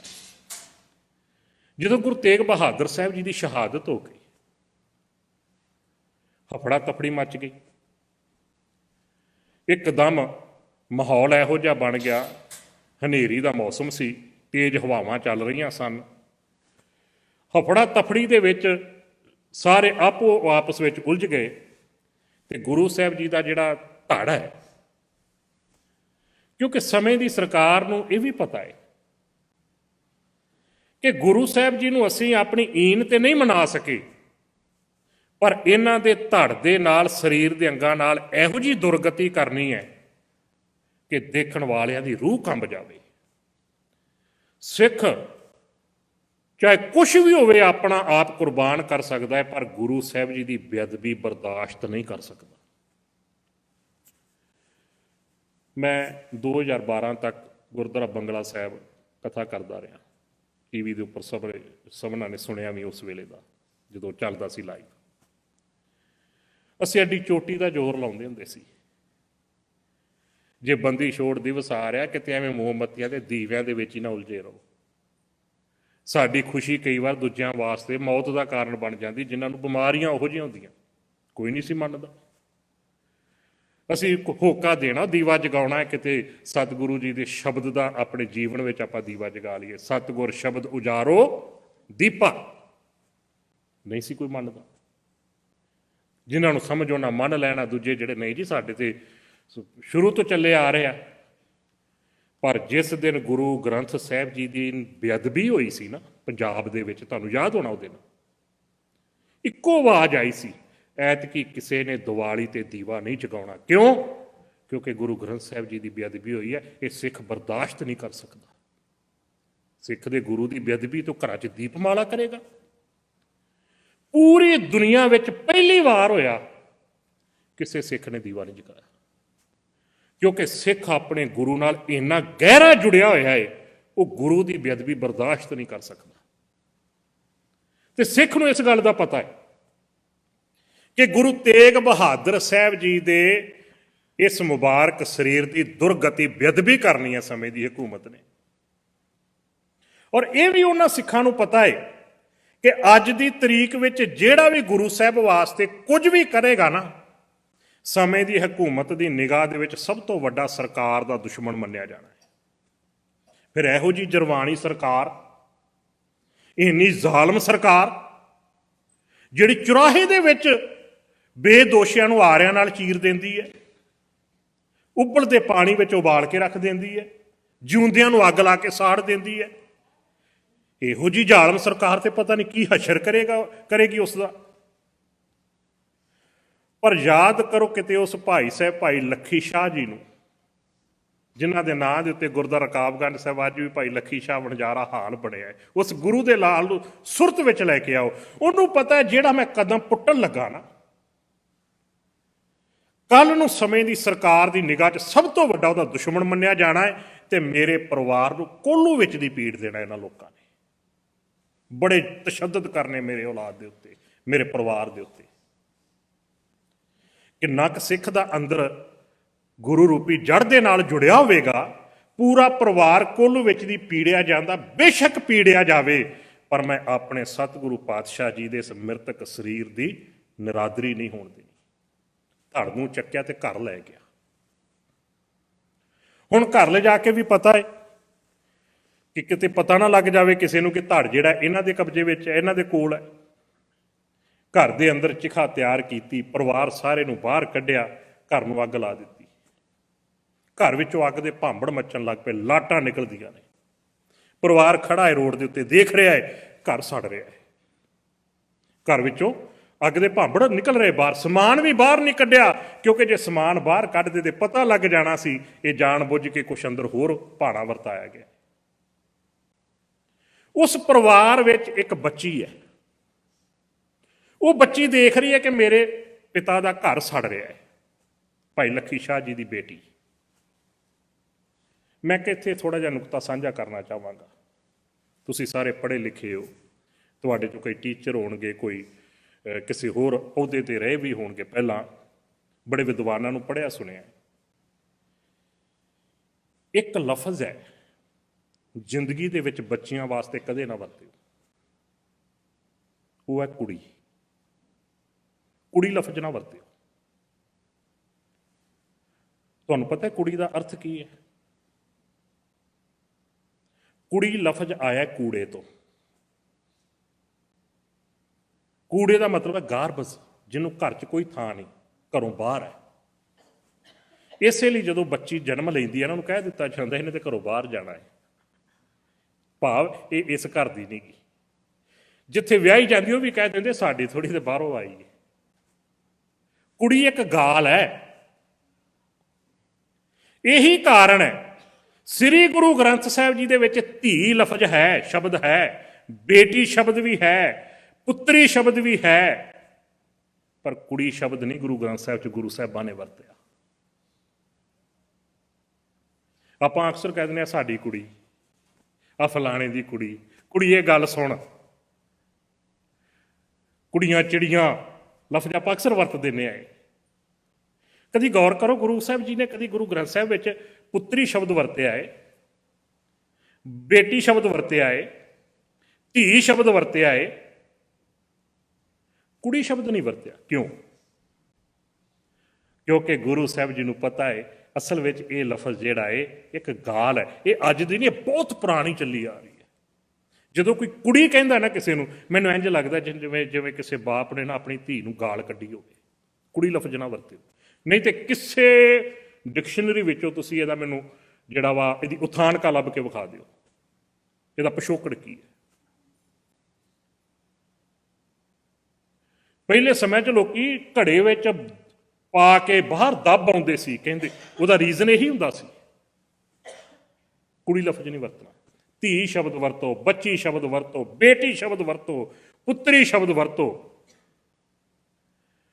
ਭਾਈ ਲੱਖੀ ਸ਼ਾਹ ਜੀ ਦੀ ਉਹ ਬੱਚੀ ਹੈ, ਬੇਟੀ ਹੈ, ਉਹ ਦੇਖ ਰਹੀ ਹੈ ਬਾਪ ਦਾ ਘਰ ਸੜ ਰਿਹਾ ਹੈ, ਉਸ ਘਰ ਵਿੱਚ ਉਹਦਾ ਸਮਾਨ ਵੀ ਹੋਵੇਗਾ। ਜਦੋਂ ਨੇ ਘਰ ਸੜਦਾ ਵੇਖਿਆ ਨਾ, ਉਸ ਬੱਚੀ ਦਾ ਨਾਸ਼, ਮੈਂ ਇੱਕ ਬੇਨਤੀ ਕਰਾਂ, ਆਪਣੇ ਬੱਚਿਆਂ ਨੂੰ ਇਹ ਇਤਿਹਾਸ ਜ਼ਰੂਰ ਦੱਸਿਆ ਕਰੋ, ਜ਼ਰੂਰ ਸੁਣਾਇਆ ਕਰੋ। ਮੈਂ ਸ਼ੁਰੂ 'ਚ ਇੱਕ ਗੱਲ ਕਰਨ ਲੱਗਾ ਸੀ, ਮੈਂ ਗੁਰਦੁਆਰਾ ਨਾਨਕ ਮੱਤਾ ਸਾਹਿਬ ਯੂਪੀ ਵਿੱਚ, ਅੱਜ ਕੱਲ੍ਹ ਉੱਤਰਾਖੰਡ ਵਿੱਚ, ਕਾਫੀ ਸਮਾਂ ਉੱਥੇ ਰਿਹਾ। ਉਸ ਏਰੀਏ 'ਚ ਨਾ ਮੁਸਲਮਾਨ ਵੀਰ ਬਹੁਤ ਰਹਿੰਦੇ ਨੇ। ਉੱਥੇ ਲਾਗੇ ਇੱਕ ਸ਼ਹਿਰ ਹੈ ਸਤਾਰਗੰਜ। ਜਿਨ੍ਹਾਂ ਦਿਨਾਂ ਵਿੱਚ ਕਰਬਲਾ ਦੀ ਜੰਗ ਹੋਈ ਸੀ ਨਾ ਅਰਬ ਦੇ ਵਿੱਚ, ਮੁਸਲਮਾਨ ਵੀਰ ਉਹਨਾਂ ਦਿਨਾਂ ਵਿੱਚ ਜਿਵੇਂ ਆਪਾਂ ਨਗਰ ਕੀਰਤਨ ਕੱਢਦੇ, ਉਹ ਵੀ ਇੱਕ ਆਪਣਾ ਜਲੂਸ ਕੱਢਦੇ ਆ। ਉਹਦੇ ਵਿੱਚ ਕੁਝ ਐਸੇ ਉਹਨਾਂ ਦੇ ਵੀਰ ਹੁੰਦੇ ਨੇ ਜਿਹੜੇ ਵੇਗ ਵਿੱਚ ਆ ਜਾਂਦੇ ਨੇ। ਉਹਨਾਂ ਨੇ ਕਿਸੇ ਨੇ ਹੱਥ ਸੋਟੀ ਫੜੀ ਹੁੰਦੀ ਹੈ, ਕਿਸੇ ਨੇ ਹੱਥ ਚਾਬਕ ਫੜੀ ਹੁੰਦੀ ਹੈ, ਜ਼ੋਰ ਜ਼ੋਰ ਦੀ ਆਪਣੇ ਤਨ ਦੇ ਉੱਤੇ ਮਾਰਦੇ ਆ। ਅਗਲੇ ਪਾਸੇ ਕਈਆਂ ਮੇਖਾਂ ਲਾਈਆਂ ਹੁੰਦੀਆਂ ਨੇ ਲੋਹੇ ਦੀਆਂ, ਖੂਨ ਸਿੰਮਦਾ ਹੈ ਉਹਨਾਂ ਦਾ, ਚੀਕਾਂ ਨਿਕਲਦੀਆਂ, ਸਾਰਾ ਦਿਨ ਪਿਆਸੇ ਰਹਿੰਦੇ ਆ। ਉਹਨਾਂ ਦੀ ਇਹੋ ਜਿਹੀ ਹਾਲਤ ਵੇਖ ਕੇ ਨਾ ਡਰ ਲੱਗਦਾ ਵੀ ਕੀ ਹੋ ਗਿਆ ਇਹਨਾਂ ਨੂੰ। ਤੇ ਮੈਂ ਕਈ ਵਾਰ ਜਦੋਂ ਪੁੱਛਦਾ ਸੀ ਨਾ, ਕੀ ਕਰਦੇ ਹੋ, ਕਿਉਂ ਇਸ ਤਰ੍ਹਾਂ ਤੁਸੀਂ ਆਪਣੇ ਆਪ ਦੇ ਜ਼ੁਲਮ ਕਰਦੇ ਹੋ, ਉਹ ਕਹਿੰਦੇ ਹੁੰਦੇ ਸੀ, ਭਾਈ ਸਾਹਿਬ ਇਹ ਉਹ ਦਿਨ ਨੇ ਜਦੋਂ ਸਾਡੇ ਵਡੇਰਿਆਂ ਨੇ, ਪੁਰਖਿਆਂ ਨੇ ਸਾਡੀ ਖਾਤਰ ਮਾਰੂਥਲ ਦੇ ਇਲਾਕੇ ਦੇ ਵਿੱਚ ਪਿਆਸੇ ਰਹਿ ਕੇ, ਜ਼ਖਮ ਖਾ ਕੇ ਸ਼ਹਾਦਤਾਂ ਦਿੱਤੀਆਂ। ਇਹ ਸਾਰਾ ਕੁਝ ਅਸੀਂ ਆਪਣੇ ਤਨ ਤੇ ਤਾਂ ਵਰਤਾ ਰਹੇ ਹਾਂ ਕਿਤੇ ਉਸ ਪੀੜਾ ਨੂੰ ਅਸੀਂ ਵੀ ਮਹਿਸੂਸ ਕਰ ਸਕੀਏ, ਉਸ ਦਰਦ ਨੂੰ ਮਹਿਸੂਸ ਕਰ ਸਕੀਏ ਜਿਹੜਾ ਸਾਡੇ ਵੱਡੇ ਵਡੇਰਿਆਂ ਨੇ ਝੱਲਿਆ। ਕਿਤੇ ਸਾਡੇ ਜੀਵਨ ਵਿੱਚੋਂ ਉਹ ਪੀੜਾ, ਉਹ ਦਰਦ ਖਤਮ ਨਾ ਹੋ ਜਾਣ, ਉਹ ਜਿਉਂਦੇ ਰਹਿਣ। ਇਹਨੂੰ ਕਹਿੰਦੇ ਆਪਾਂ ਜੜ ਦੇ ਨਾਲ ਜੁੜੇ ਹੋਏ। ਕਈ ਵਾਰ ਆਪਾਂ ਕਹਿੰਦੇ ਜੀ ਬੜੇ ਸਖਤ ਹੁੰਦੇ ਨੇ ਜੀ, ਉਹ ਨਹੀਂ ਕਿਤੇ ਹੋਰ ਕਿਸੇ ਪਾਸੇ ਜਾਂਦੇ ਆਪਣੇ ਈਮਾਨ ਨੂੰ ਛੱਡ ਕੇ। ਉਹਦਾ ਕਾਰਨ ਜੜ ਜੁੜੀ ਹੋਈ ਹੈ। ਗੁਰੂ ਰਹਿਮਤ ਕਰੇ ਨੁਕਤੇ ਸਾਡੀ ਸਮਝ ਆ ਜਾਣ। ਇਹ ਇਤਿਹਾਸ ਜਿਹੜਾ ਹੈ ਇਹ ਸਾਡੀ ਜੜ ਹੈ। ਕਿਤੇ ਨੂੰ ਜੀਵਨ ਦੇ ਵਿੱਚ ਆਪਾਂ ਲੈ ਆਈਏ। ਸਾਨੂੰ ਬਾਬਿਆਂ ਨੇ ਆਪਣੇ ਨਾਵਾਂ ਦੀਆਂ, ਆਪਣੇ ਬਾਬਿਆਂ ਦੀਆਂ ਸਾਖੀਆਂ ਇੰਨੀਆਂ ਦੇ ਦਿੱਤੀਆਂ, ਸਾਡਾ ਖੂਬਸੂਰਤ ਇਤਿਹਾਸ ਹੀ ਸਾਡੇ ਕੋਲੋਂ ਖੋਹ ਲਿਆ ਉਹਨਾਂ ਨੇ।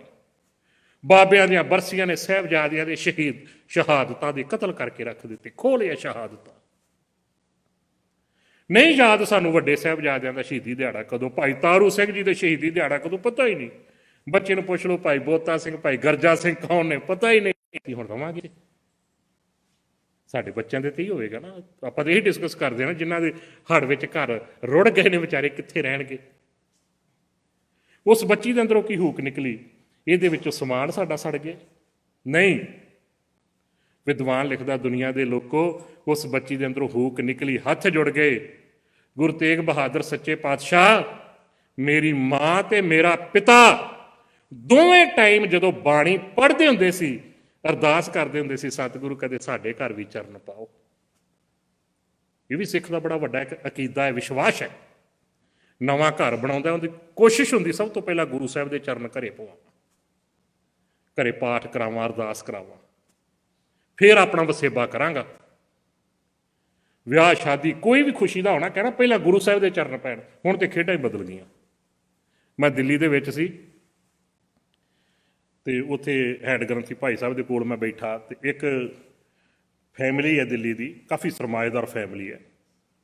ਉਹ ਆ ਗਈ, ਕਹਿਣ ਲੱਗੇ ਜੀ ਸਾਡੇ ਬੇਟੇ ਦਾ ਵਿਆਹ ਹੈ ਤੇ ਅਸੀਂ ਅਖੰਡ ਪਾਠ ਸਾਹਿਬ ਬੁੱਕ ਕਰਾਉਣਾ ਹੈ ਗੁਰਦੁਆਰਾ ਸਾਹਿਬ। ਤੇ ਮੈਂ ਉਹਨਾਂ ਨੂੰ ਜਾਣਦਾ ਸੀ ਤੇ ਮੇਰਾ ਸ਼ੁਰੂ ਤੇ ਨਾ ਥੋੜ੍ਹਾ ਜਿਹਾ ਮੂੰਹ ਫੱਟ ਜਾ ਮੈਂ ਰਿਹਾ ਵਾਂ, ਜੇ ਕੋਈ ਗੱਲ ਉਹਦੀ ਕਹਿ ਦੇਈਦੀ ਹੈ। ਮੈਂ ਕਿਹਾ ਵੀ ਤੁਹਾਡਾ ਤਾਂ ਘਰ ਬੜਾ ਵਧੀਆ ਹੈ ਤੇ ਤੁਸੀਂ ਉੱਥੇ ਨਹੀਂ ਕਰਾਉਣਾ, ਵਿਆਹ ਤੇ ਘਰੇ ਹੀ ਹੈ ਨਾ। ਕਹਿਣ ਲੱਗੇ ਭਾਈ ਸਾਹਿਬ ਕਰਾਉਣ ਨੂੰ ਤੇ ਜੀ ਕਰਦਾ ਹੈ, ਪਰ ਕੀ ਕਰੀਏ, ਰਿਸ਼ਤੇਦਾਰ ਸਾਕ ਸੰਬੰਧੀ ਇਹ ਸਾਰਿਆਂ ਨੇ ਆਉਣਾ ਹੈ, ਉਹਨਾਂ 'ਚੋਂ ਕਈ ਪੀਣ ਵਾਲੇ ਬੰਦੇ, ਖਾਣ ਪੀਣ ਵਾਲੇ ਬੰਦੇ। ਹੁਣ ਆਪਾਂ ਉਹਨਾਂ ਨੂੰ ਥੋੜ੍ਹੀ ਮਨਾ ਕਰ ਸਕਦੇ ਹਾਂ ਵੀ ਸਾਡੇ ਘਰ ਨਾ ਪੀ ਕੇ ਆਇਓ, ਤੇ ਨਰਾਦਰੀ ਹੋਵੇਗੀ। ਤੇ ਮੈਂ ਉਹਨਾਂ ਨੂੰ ਪੁੱਛਿਆ, ਫਿਰ ਘਰੋਂ ਕਿਹਨੂੰ ਕੱਢਿਆ ਜੇ? ਗੁਰੂ ਨੂੰ ਘਰੋਂ ਕੱਢਤਾ ਨਾ ਫਿਰ, ਕਿਉਂਕਿ ਸ਼ਰਾਬੀ ਨੂੰ ਘਰੋਂ ਆਉਣ ਤੋਂ ਅਸੀਂ ਮਨਾ ਨਹੀਂ ਕਰ ਸਕਦੇ, ਤੇ ਗੁਰੂ ਨੂੰ ਮਨਾ ਕਰ ਦਿਓ। ਅਹਿਮੀਅਤ ਕਿਹਦੀ ਹੈ? ਅਹਿਮ ਕੌਣ ਹੋਇਆ ਜ਼ਿੰਦਗੀ ਦੇ ਵਿੱਚ? ਫਿਰ ਗੁਰੂ ਦੀ ਤੇ ਉੱਥੇ ਕੋਈ ਅਹਿਮੀਅਤ ਰਹਿ ਹੀ ਨਹੀਂ ਗਈ। ਸਿੱਖ ਦੇ ਤਰਸਦਾ ਸੀ ਕਿਤੇ ਗੁਰੂ ਮੇਰੇ ਘਰ ਚਰਨ ਪਾਵੇ, ਅਰਦਾਸਾਂ ਕਰਦਾ ਸੀ, ਸਤਿਗੁਰੂ ਕਿਰਪਾ ਕਰ ਕਿਤੇ ਦਰਸ਼ਨ ਦੇ। ਅਸੀਂ ਤੇ ਬਾਣੀ ਦੇ ਸ਼ਬਦ ਅਰਦਾਸਾਂ ਦੇ ਰੂਪ ਵਿੱਚ ਗਾਉਂਦੇ ਆ, ਦਰਸ਼ਨ ਦੇਖ ਜੀਵਾਂ ਗੁਰ ਤੇਰਾ। ਅਸੀਂ ਤੇ ਕਹਿੰਦੇ ਸਾਤ ਧਰਤੀ ਪਈ ਹਰਿਆਵਲੀ। ਉਹ ਧਰਤੀ ਹਰੀ ਭਰੀ ਹੋ ਗਈ ਜਿੱਥੇ ਮੇਰਾ ਸਤਿਗੁਰੂ ਚਰਨ ਪਾਉਂਦਾ ਹੈ। ਜਿੱਥੇ ਜਾਏ ਬਹਿ ਮੇਰਾ ਸਤਿਗੁਰੂ, ਸੋ ਥਾਨ ਸੁਹਾਵਾ। ਅੱਜ ਦਾ ਸਿੱਖ ਕਹਿੰਦਾ ਨਹੀਂ, ਮੇਰੇ ਘਰ ਵਿੱਚ ਗੁਰੂ ਨੂੰ ਰੋਕ ਦਿੰਦੇ ਆ, ਪਰ ਉਹ ਨਹੀਂ ਰੁਕਣੇ ਚਾਹੀਦੇ। ਉਹਨਾਂ ਨੂੰ ਕਿਸ ਤਰ੍ਹਾਂ ਆਪਾਂ ਰੋਕ ਦਾਂਗੇ? ਕਿਤੇ ਅੱਖਾਂ ਖੋਲੀਏ। ਹੋਣਾ ਇਹ ਚਾਹੀਦਾ ਹੈ, ਜਿੰਨੇ ਦਿਨ ਗੁਰੂ ਸਾਹਿਬ ਸਾਡੇ ਘਰ ਵਿੱਚ ਨੇ, ਕੋਈ ਪੀ ਕੇ ਕੋਈ ਕਿਸੇ ਤਰ੍ਹਾਂ ਦੀ ਐਸੀ ਹਰਕਤ ਨਾ ਕਰੇ ਜਿਹੜਾ ਮੇਰੇ ਗੁਰੂ ਸਾਹਿਬ ਜੀ ਦੀ ਸ਼ਾਨ ਦੇ ਖਿਲਾਫ ਹੋਵੇ। ਅਗਲਿਆਂ ਨੂੰ ਵੀ ਕੰਨ ਹੋਣਾ, ਸਿੱਖ ਗੁਰੂ ਨੂੰ ਪਿਆਰ ਕਰਦਾ ਹੈ, ਇੱਕ ਨੰਬਰ ਤੇ ਗੁਰੂ ਹੈ। ਮੈਂ ਵੀ ਪੰਜਾਬ ਦਾ ਰਹਿਣ ਵਾਲਾ, ਤੁਸੀਂ ਵੀ ਉੱਥੋਂ ਆਏ ਹੋ। ਆਪਾਂ ਨਾ ਖੇਤੀਬਾੜੀ ਦੇ ਸੰਦ ਬੜੇ ਵਧੀਆ ਤਰੀਕੇ ਨਾਲ ਸੰਭਾਲ ਕੇ ਰੱਖਦੇ ਹਾਂ, ਤੇ ਟਰੈਕਟਰ ਤੇ ਟਰਾਲੀਆਂ ਹੁੰਦੀਆਂ ਨੇ ਆਪਣੇ ਕੋਲ। ਟਰਾਲੀਆਂ ਦੇ ਉੱਤੇ ਨਾ ਆਪਾਂ ਕਈ ਵਾਰ ਕਈ ਤਰ੍ਹਾਂ ਦੀਆਂ ਲਾਈਨਾਂ ਲਿਖਾਈਆਂ ਹੁੰਦੀਆਂ, ਤੇ ਆਪਾਂ ਕਈ ਵਾਰ ਗਾਉਂਦੇ ਹੁੰਦੇ ਵੇਗ ਚਾ ਕੇ। ਉਹਦੇ 'ਚ ਇੱਕ ਲਾਈਨ ਹੈ, ਆਮ ਤੁਸੀਂ ਉਹ ਪੜ੍ਹੀ ਹੋਵੇਗੀ, ਮੇਰਾ ਰੁੱਸੇ ਨਾ ਕਲਗੀਆਂ ਵਾਲਾ ਜੱਗ ਭਾਵੇਂ। ਫਿਰ ਪੜ੍ਹੋ, ਹਾਂ, ਮੇਰਾ ਰੁੱਸੇ ਨਾ ਕਲਗੀਆਂ ਵਾਲਾ ਜੱਗ ਭਾਵੇਂ। ਇਹਦਾ ਮਤਲਬ ਕੀ? ਕਦੀ ਸੋਚਿਆ? ਕਲਗੀਆਂ ਵਾਲਾ ਤੇ ਗੁਰੂ ਨੂੰ ਕਹਿੰਦੇ ਨਾ ਆਪਾਂ। ਦੁਨੀਆ ਰੁੱਸਦੀ ਰੁੱਸ ਜੇ, ਪਰ ਮੇਰੇ ਗੁਰੂ ਦੀ ਨਾਰਾਜ਼ਗੀ ਨਹੀਂ ਮੇਰੇ ਨਾਲ ਹੋਣੀ ਚਾਹੀਦੀ। ਗੁਰੂ ਅਹਿਮ ਹੈ ਮੇਰੇ ਲਈ, ਗੁਰੂ ਮੁੱਖ ਹੈ ਮੇਰੇ ਲਈ, ਇੱਕ ਨੰਬਰ ਤੇ ਗੁਰੂ ਹੈ। गुरु बख्शिश करे। वो बच्ची कहन लगी, सतगुरु मेरे माता मेरा पिता जो बाणी पढ़ते अरदास करते होंगे सी, सतगुरु कदे साडे घर भी चरण पा। तू इस रूप दे विच चरण पाएगा ये नहीं सी पता। धड़ दा संस्कार है ना, हेठले से दा। सतगुरु तू अपना सीस कटवा के भी अपने सिखां दी अरदासां पूरीआं करदा है, अपने सिखां दी भावनावां दी लाज रखदा है। किते मिलेगा दुनिया के इतिहास चो ऐसा फलसफा। सतगुरु दोवें हाथ जोड़ के तेरे अगे अरदास करदी हां, मेरे ते इन्नी कज किरपा कर दे, मेरा जदों भी कदे विआह होवे उस परिवार उस वर दे लड़ लावी जिवें तू सिक्खी दी खातर अज शहादत दिती है, सिखां दी अरदासां पूरीआं करदा है, वो परिवार तेरी सिक्खी दी खातर शहीदियां पाउण वाला होवे। सतगुरु जेड़ा भी मेरी कुखों जन्म लवे, चाहे धी होवे चाहे पुत होवे, जो भी मेरी कुखों जन्म लवे, इन्नी क किरपा कर दी वो तेरी सिक्खी दी खातर सिक्खी नूं कमाउंदियां होइआं शहीदियां पाउण वाला होवे, किते सिक्खी तो बेमुख होना होवे। तुहानूं पता उस बच्ची दा विआह जिहड़ा है किस परिवार च होया जां किहड़ी शख्सियत नाल होया? मैं तां ही बेनती कीती है इतिहास नूं याद रखिया करिए। उस बच्ची का विआह होया भाई साहब भाई मनी सिंह जी नाल, जिन्हां दा बंद बंद कटिया। इक्के परिवार दे करीबन करीबन 70-72 दे करीब शहीद होए ने। उस बच्ची की कुखों 12 बच्चों ने जन्म लिया, जिन्हां विचों 11 बच्चे मैदाने जंग दे विच शहीद होए। जिस दिन मैं वो इतिहास पढ़ रहा सी मेरी अखां भर आईयां। असीं भी धीआ पुत्रां दीआं दातां मंगदे आं, उन्हां दी जिंदगी मंगदे आं। पहली सिख इतिहास विचों मैनूं मिली है जिहड़ी अपनी औलाद दी दात मंग रही है गुरु तो शहीद होने वास्ते, कुर्बान करने वास्ते। धड़ दा संस्कार उत्थे कीता गया। गुरु साहिब दा मुबारक सीस लैके भाई जैता जी आनंदपुर साहिब नूं रवाना हो गए।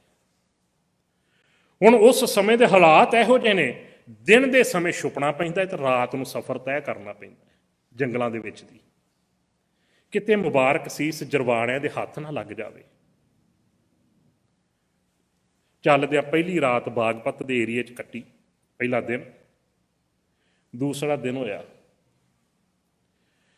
जदों आपां दिल्ली तो पंजाब नूं जाने आ ना, ते करनाल तो कुरुक्षेत्र दे विचकार जे करीबन करनाल तो 10-12 किलोमीटर होवेगा अंदाज़ा, एक तरावड़ी नगर है, पिंड है। तुहाडे चों शायद कईयां ने देखिया होवे। इस पिंड के लोगों को पता नहीं सी भी सिख कौन हुंदे आ। पहली बार सिखां दा जथा किते इत्थे गया, आनंदपुर साहिब जा रहा सी वो जथा। पिंड के लोग वेखण आए, ये कौन लोग आए आ, इन्हां दी लिबास भी वखरा है, इन्हां दे दस्तारां सिरां ते बधियां होईयां ने, वखरे वेशभूषा, कौन लोग ने? पिंड के लोग वेखण आए।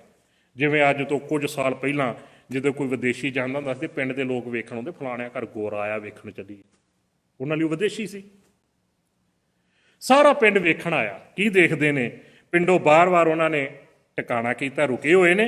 शाम का वक्त है तो सारे गुरसिख संगती रूप में बैठे सतगुरु की बाणी का पाठ करते पे, अरदास की है। फिर सबना ने पंगत में बैठ के प्रशादा छकिया, रात कट्टी। उस पिंड दे विच एक धोबी का काम करने वाला, धोबी की किरत करने वाला भाई देवा राम रहिंदा है। उन्हें सोचा मैं सवेरे भी वेखांगा सवेरे की करते हैं लोग। वो तड़के ही आ गया। उन्हें वेख्या संगती रूप में बैठे आ, सतगुरु की बाणी का पाठ कर रहे सिख। समाप्ति हुई, अरदास की है, सबना ने प्रशादा पानी छकिया है तो अगे नूं तुर पे। जो तुरन लगे ना तो वह भाई देवा राम अगे आके खड़ा हो गया, कहन लगा तुसी कौन लोग जी, तुहाडा जीवन बड़ा वधिया है। मैं राती भी देखा इकट्ठे बैठ के तुसी रब नूं याद करदे हो, अरदास करदे हो, कि पंगत विच तुसी प्रशादा छकदे हो, कोई तुहाडे च जात पात ऊच नीच भरम भेद है ही नहीं। सवेरे भी वेख्या बड़ा खूबसूरत तुहाडा जीवन है, तुसी कौन लोग जी? जथे दा मुखी कहन लगा सी गुरु नानक साहिब जी दे सिख आ। कहन लगा उस गुरु नानक दे सिख हो जिन्हें भाई लालो की किरत नूं सत्कार दिता सी। ਉਸ ਗੁਰੂ ਨਾਨਕ ਦੇ ਸਿੱਖ ਜਿਨ੍ਹਾਂ ਦੀਆਂ ਸਾਖੀਆਂ ਜਿਹੜੀਆਂ ਅਸੀਂ ਸੁਣਦੇ ਆ ਰਹੇ ਹਾਂ ਵੱਡਿਆਂ ਵਡੇਰਿਆਂ ਕੋਲੋਂ, ਉਹ ਜਥੇ ਦਾ ਮੁਖੀ ਕਹਿਣ ਲੱਗਾ ਅਸੀਂ ਉਸੇ ਗੁਰੂ ਨਾਨਕ ਦੇ ਸਿੱਖ ਹਾਂ। ਕਹਿਣ ਲੱਗਾ ਭਾਗਾਂ ਵਾਲਾ ਮੈਂ ਗੁਰੂ ਨਾਨਕ ਦੇ ਸਿੱਖ ਦੇ ਦਰਸ਼ਨ ਕਰ ਲਏ। ਕਿੱਥੇ ਚੱਲੇ ਹੋ? ਕਹਿਣ ਲੱਗੇ ਗੁਰੂ ਨਾਨਕ ਜੋਤ ਗੁਰੂ ਤੇਗ ਬਹਾਦਰ ਸਾਹਿਬ ਜੀ ਅਨੰਦਪੁਰ ਸਾਹਿਬ ਨੇ, ਉੱਥੇ ਚੱਲੇ। ਕਹਿਣ ਲੱਗਾ ਗੁਰੂ ਨਾਨਕ ਜੋਤ ਅੱਜ ਵੀ ਹੈ? ਕਹਿਣ ਲੱਗੇ ਅੱਜ ਵੀ ਹੈ। ਕਹਿਣ ਲੱਗਾ ਕਿ ਮੈਂ ਵੀ ਦਰਸ਼ਨ ਕਰ ਸਕਦਾ ਫਿਰ? ਕਹਿਣ ਲੱਗੇ ਤੂੰ ਵੀ ਤੁਰ ਪੈ। ਉਹ ਵੀ ਨਾਲ ਹੀ ਚਲੇ ਗਿਆ। ਅਨੰਦਪੁਰ ਸਾਹਿਬ ਪਹੁੰਚੇ, ਗੁਰੂ ਤੇਗ ਬਹਾਦਰ ਸਾਹਿਬ ਦੇ ਦਰਸ਼ਨ ਕੀਤੇ, ਬਚਨ ਸੁਣੇ। ਜਦੋਂ ਬਚਨ ਸੁਣੇ ਪ੍ਰਭਾਵਿਤ ਬਹੁਤ ਹੋਇਆ, ਉੱਠ ਕੇ ਖੜਾ ਹੋ ਗਿਆ, ਹੱਥ ਜੋੜ ਕੇ ਕਹਿਣ ਲੱਗਾ ਮਹਾਰਾਜ ਮੈਂ ਗੁਰੂ ਨਾਨਕ ਸਾਹਿਬ ਜੀ ਦੀਆਂ ਬੜੀਆਂ ਕਹਾਣੀਆਂ ਸੁਣੀਆਂ ਬਜ਼ੁਰਗਾਂ ਕੋਲੋਂ, ਬੜੀਆਂ ਗਾਥਾਵਾਂ ਸੁਣੀਆਂ, ਭਾਗਾਂ ਵਾਲਾ ਅੱਜ ਮੈਂ ਤੁਹਾਡੇ ਦਰਸ਼ਨ ਵੀ ਕਰ ਲਏ। ਮੈਂ ਰਸਤੇ ਵਿੱਚ ਆ ਰਿਹਾ ਸੀ, ਤੁਹਾਡੇ ਸਿੱਖਾਂ ਦੇ ਨਾਲ ਮੇਰੇ ਬਹੁਤ ਸਾਰੀਆਂ ਗੱਲਾਂ ਬਾਤਾਂ ਹੋਈਆਂ, ਤੇ ਸਿੱਖ ਕਹਿੰਦੇ ਸੀ ਗੁਰੂ ਦੇ ਕੋਲੋਂ ਜੋ ਮੰਗੀਏ ਨਾ ਤੇ ਗੁਰੂ ਇੱਕ ਵਾਰੀ ਹਾਂ ਕਰ ਦੇਵੇ, ਉਹ ਮਿਲਦਾ ਜ਼ਰੂਰ ਹੈ। ਕਿ ਸੱਚ ਵਿੱਚ ਤੁਸੀਂ ਆਪਣੇ ਜਿਹੜਾ ਵੀ ਤੁਹਾਡਾ ਕੋਈ ਪ੍ਰੇਮੀ ਹੈ ਤੁਹਾਡੇ ਅੱਗੇ ਅਰਦਾਸ ਕਰਦਾ ਤੁਸੀਂ ਪੂਰੀ ਕਰਦੇ ਹੋ? ਗੁਰੂ ਸਾਹਿਬ ਮੁਸਕਰਾ ਪਏ, ਕਹਿਣ ਲੱਗੇ ਕੀ ਗੱਲ ਹੈ, ਕੀ ਅਰਦਾਸ ਹੈ ਤੇਰੀ? ਕਹਿਣ ਲੱਗਾ ਜੀ ਜਦੋਂ ਦਾ ਤੁਹਾਡਾ ਨੂਰਾਨੀ ਮੁਖੜਾ ਮੈਂ ਦੇਖਿਆ ਨਾ, ਮੈਂ ਮਹਿਸੂਸ ਕੀਤਾ ਵਾਰ-ਵਾਰ ਇਸ ਮੁਖੜੇ ਦੇ ਦਰਸ਼ਨ ਕਰਨ ਨੂੰ ਜੀ ਕਰੇਗਾ, ਰਹਿ ਨਹੀਂ ਸਕਦਾ ਹੁਣ ਇਸ ਸਰੂਪ ਤੋਂ ਬਗੈਰ, ਪਰ ਮੈਂ ਦੁਬਾਰਾ ਤੁਹਾਡੇ ਕੋਲ ਨਹੀਂ ਆ ਸਕਦਾ। ਲੋਕਾਂ ਦੇ ਕੱਪੜੇ ਧੋ ਕੇ ਤੇ ਰੋਜੀ ਰੋਟੀ ਦਾ ਕੰਮ ਚਲਾਉਣਾ ਘਰ ਦਾ, ਹੁਣ ਕਿਰਤ ਛੱਡਾਂਗਾ ਤੇ ਤੁਹਾਡੇ ਕੋਲ ਆਵਾਂਗਾ ਨਾ।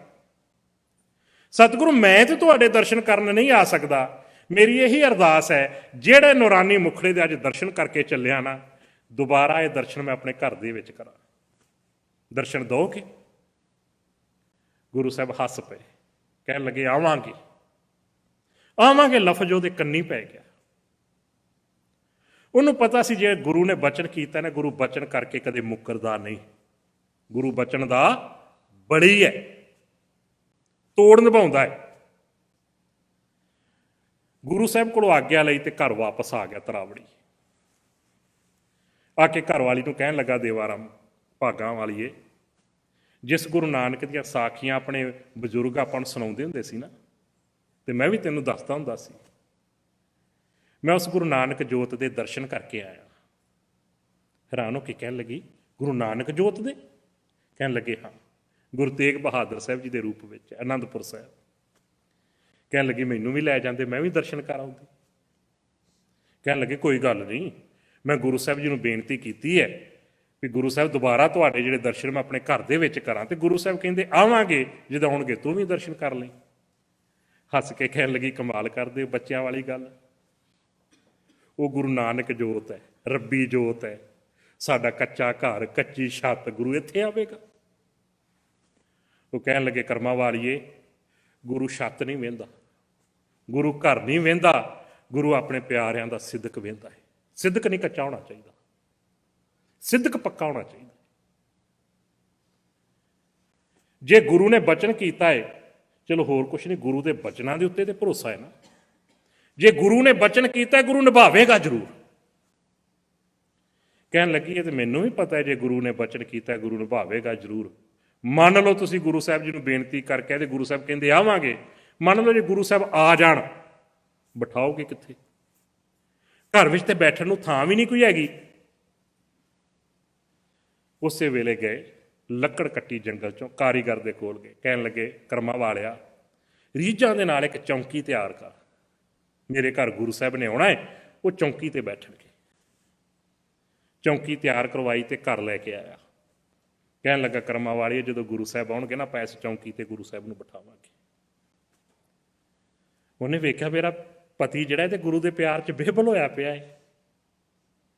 ਉਹਨੇ ਗੁਆਂਢਣ ਦੇ ਕੋਲੋਂ ਚਰਖਾ ਮੰਗਿਆ, ਉਹਨੇ ਚਰਖਾ ਮੰਗ ਕੇ ਸੂਤ ਕੱਤ ਕੇ ਇੱਕ ਚਾਦਰ ਤਿਆਰ ਕੀਤੀ। ਕਹਿਣ ਲੱਗੀ ਪਤੀ ਜੀ, ਜਦੋਂ ਗੁਰੂ ਸਾਹਿਬ ਸਾਡੇ ਘਰ ਵਿੱਚ ਆਉਣਗੇ ਨਾ, ਚੌਂਕੀ ਦੇ ਉੱਪਰ ਆਪਾਂ ਚਾਦਰ ਵਿਛਾਵਾਂਗੇ, ਇਹਦੇ ਤੇ ਗੁਰੂ ਸਾਹਿਬ ਬੈਠਣਗੇ। ਦੋਵੇਂ ਚੀਜ਼ਾਂ ਸੰਭਾਲ ਕੇ ਰੱਖ ਲਈਆਂ। ਗੁਰੂ ਸਾਹਿਬ ਆਉਣਗੇ, ਇਸ ਚੌਂਕੀ ਦੇ ਉੱਤੇ ਚਾਦਰ ਵਿਛਾਵਾਂਗੇ, ਇਹਦੇ ਤੇ ਗੁਰੂ ਸਾਹਿਬ ਬੈਠਣਗੇ। ਵਕਤ ਗੁਜ਼ਰਦਾ ਗਿਆ, ਵਕਤ 1.25 ਸਾਲ ਤੋਂ ਉੱਪਰ ਗੁਜ਼ਰ ਗਿਆ, ਸਾਲ ਤੋਂ ਉੱਪਰ। ਹੁਣ ਰੋਜ਼ ਦੋਵੇਂ ਵਕਤ ਜਿਹੜੇ ਗੁਰੂ ਨੂੰ ਯਾਦ ਕਰਦੇ ਨੇ। ਇੱਕ ਦਿਨ ਅੰਦਰ ਖਿੱਚ ਜੀ ਪਈ, ਸਾਲ ਤੋਂ ਉੱਪਰ ਦਾ ਸਮਾਂ ਹੋ ਗਿਆ, ਗੁਰੂ ਸਾਹਿਬ ਆਏ ਹੀ ਨਹੀਂ। ਲੋਕ ਤੇ ਕਹਿੰਦੇ ਗੁਰੂ ਸਾਹਿਬ ਜਿਹੜੇ ਨੇ ਉਹ ਬਚਨ ਕਰਕੇ ਕਦੇ ਮੁੱਕਰਦੇ ਨਹੀਂ, ਗੁਰੂ ਭੁੱਲਦਾ ਨਹੀਂ ਬਚਨ ਕਰਕੇ। ਆਪਾਂ ਬਾਣੀ 'ਚ ਵੀ ਪੜ੍ਹਦੇ ਹਾਂ, ਭੁੱਲਣ ਅੰਦਰ ਸਭ ਕੋ ਅਭੁੱਲ ਗੁਰੂ ਕਰਤਾ। ਗੁਰੂ ਭੁੱਲਦਾ ਨਹੀਂ। ਕੀ ਕਾਰਨ ਹੈ? ਸਾਲ ਤੋਂ ਉੱਪਰ ਹੋ ਗਿਆ, ਗੁਰੂ ਸਾਹਿਬ ਆਏ ਕਿਉਂ ਨਹੀਂ? ਬਚਨ ਕੀਤਾ ਸੀ। ਕਿਤੇ ਮੇਰੇ ਕੋਲ ਕੋਈ ਗੁਨਾਹ ਤਾਂ ਨਹੀਂ ਇਹੋ ਜਿਹਾ ਹੋ ਗਿਆ ਜਿਹਦੇ ਕਰਕੇ ਗੁਰੂ ਨੂੰ ਆਪਣਾ ਬਚਨ ਝੂਠਾ ਕਰਨਾ ਪੈ ਰਿਹਾ? ਕਿਉਂਕਿ ਗੁਰੂ ਬਚਨ ਕਰਕੇ ਭੁੱਲਦਾ ਨਹੀਂ, ਬਚਨ ਨਿਭਾਉਂਦਾ ਏ। ਬਚਨ ਹੀ ਕੀਤਾ ਸੀ ਨਾ ਭਾਈ ਦਇਆ ਸਿੰਘ ਨੇ, ਜਦੋਂ ਕਿਹਾ ਸੀ ਮਹਾਰਾਜ ਆਪਾਹੁਲ ਵਾਸਤੇ ਸਿਰ ਦਿੱਤਾ ਏ, ਕੀ ਦਿਓਗੇ? ਕਹਿ ਦਿੱਤਾ ਸੀ ਭਾਈ ਦਇਆ ਸਿੰਘ ਸਰਬੰਸ ਦੇ ਦਿਆਂਗਾ। ਬਚਨ ਕਰਕੇ ਭੁੱਲਿਆ ਨਹੀਂ ਗੁਰੂ। ਸਰਬੰਸ ਲੇਖੇ ਲਾਇਆ ਵੀ ਹੈ। ਜੋ ਖਿੱਚ ਜੀ ਪੈਂਦੀ ਹੈ ਨਾ, ਆਪ ਮੁਹਾਰੇ ਅੱਖਾਂ 'ਚੋਂ ਫਿਰ ਪਾਣੀ ਵਗਦਾ ਹੈ। ਇੱਕ ਦਿਨ ਸਾਰੀ ਰਾਤ ਬੇਚੈਨੀ 'ਚ ਹੀ ਲੰਘ ਗਈ, ਸੋਚਦਿਆਂ ਹੀ ਗੁਰੂ ਸਾਹਿਬ ਕਿਉਂ ਨਹੀਂ ਆ ਰਹੇ? ਕੀ ਸਾਡੇ ਕੋਲ ਕੋਈ ਗੁਨਾਹ ਹੋ ਗਿਆ, ਕੋਈ ਗਲਤੀ ਹੋ ਗਈ? ਸਾਰੀ ਰਾਤ ਰੋਂਦਿਆਂ ਲੰਘ ਗਈ, ਅੱਖਾਂ ਸੁੱਜੀਆਂ ਪਈਆਂ ਨੇ। ਸਵੇਰ ਤੜਕੇ ਦਾ ਵਕਤ ਹੋਇਆ ਹੈ, ਕਿਸੇ ਨੇ ਆ ਕੇ ਦਰਵਾਜ਼ਾ ਖੜਕਾਇਆ। ਦਰਵਾਜ਼ਾ ਖੋਲ੍ਹਿਆ, ਬਾਹਰ ਇੱਕ ਗੁਰੂ ਦਾ ਸਿੱਖ ਖੜਾ ਹੈ। ਕਹਿਣ ਲੱਗਾ ਭਾਈ ਦੇਵਾ ਰਾਮ, ਤੇਰੇ ਘਰੇ ਮੈਂ ਦਿਨ ਕੱਟਣਾ ਹੈ, ਕੀ ਜਗ੍ਹਾ ਮਿਲ ਜੇਗੀ?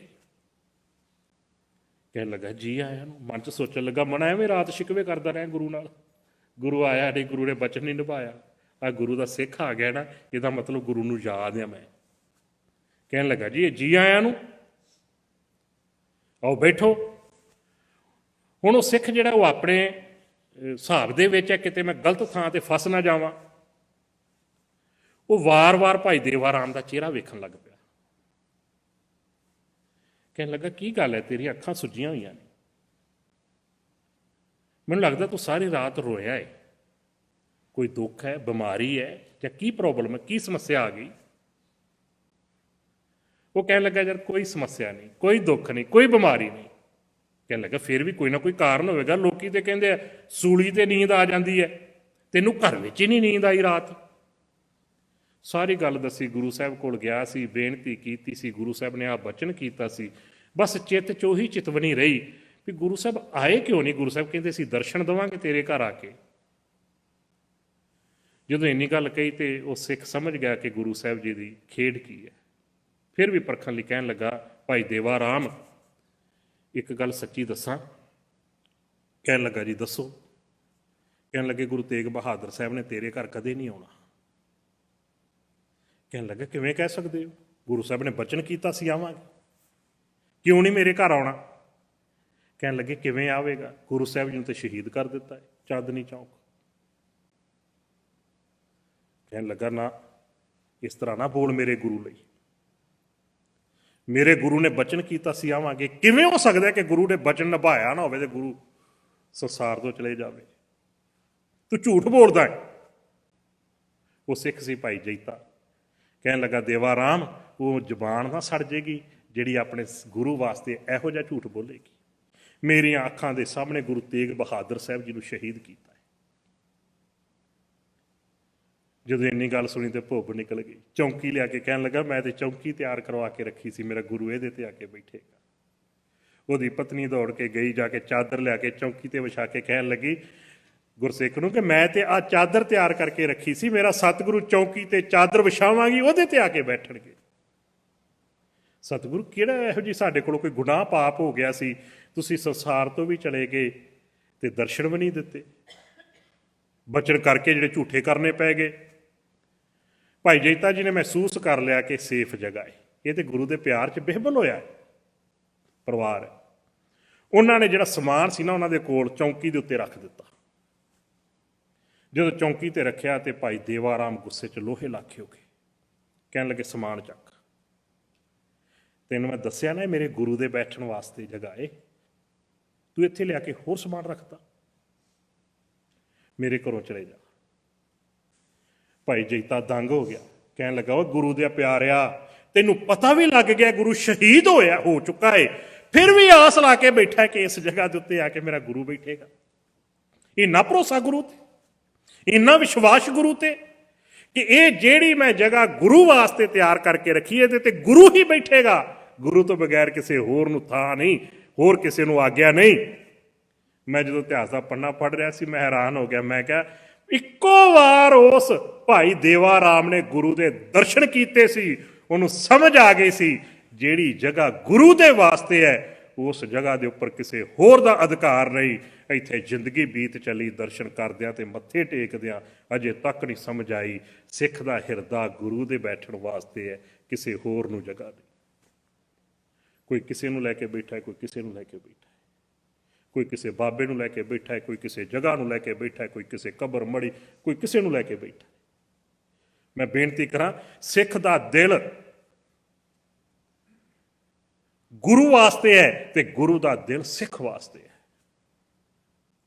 तुसीं सतगुरु जी का एक शब्द पढ़ते हो सुखमनी साहिब जी के अंदर, बड़ा खूबसूरत गुरु साहिब का वचन है, सतगुर सिख का हालत पलत सवारै। फिर पढ़ो, सतगुर सिख का हालत पलत सवारै। अगली पंक्ति पढ़ो हाँ भला, फिर पढ़ो, सतगुर सिख को जी किनू कहते भला, जीड़ा दिल हिरदा। सतगुर सिख को जीए नाल संभारै। सतगुरु अपने सिख नूं अपने दिल दे नाल ला के उहदी संभाल करदा है। वाहिगुरू दिल दे नाल ला के आ नुकता कदे जिंदगी च भुल्लिओ ना। ते सिख ने भी अपने दिल दे विच अपने गुरु नूं रखना है। इत्थे किसी ने फोटोआं दे रूप दे विच कंधां दे उत्ते टंगिया होया है गुरु नूं, किसी ने किसी होर जगह दे उत्ते। गुरु बख्शिश करे किते साडे हिरदे दे विच साडा गुरु होवे, साडे दिल दे विच साडा गुरु होवे। जदों किसी वेखण लगिए मेरा गुरु मेरे दिल दे विच उच्ची आवाज़ दे विच कहे, दोए दोए लोचन पेखा हों हर बिन अवर ना देखा। जे कुछ सुन लगा मेरा गुरु मेरे अंदरों आवाज देवे, वो आवाज मैनू सुने, ए श्रवणों मेरे हो हर साचै सुनने नो पठाए। कुछ कर लगा तां मेरे दिल दे विचों मेरे गुरु की आवाज मैनू सुने। सो किश कर जित मैल ना लागै, वो कुछ करी तेरे जीवन नूं दाग ना लगे। गुरु दिल दे विच होवे साडे। असीं गुरु नूं चार दवारियां दे विच ते रख लिया पर दिल दे विच नहीं आउण दिता। गुरु रहमत करे किते नुकते साडी समझ विच आ जाण। गुरु बख्शिश करे। खैर भाई जैता जी कहण लगे तेनों पता भी लग गया गुरु शहीद हो गया, फिर भी तू इन्ना विश्वास गुरु के उत्ते है कि गुरु इस जगह ते आके बैठेगा, किसी होर नूं इत्थे बैठण दी आग्या नहीं। भाई साहब जी ने समान दी गंढां खोलनियां शुरू कर दित्तियां। परत दर परत गंढा खोल दे गए, परत दर परत गंढा खोल दे गए। जदों अखीरली गंढ खोली, खून नाल लिबड़िया होया बस्तर पासे कीता, की तक्किया गुरु तेग बहादुर साहब जी का मुबारक सीस पिया होया है।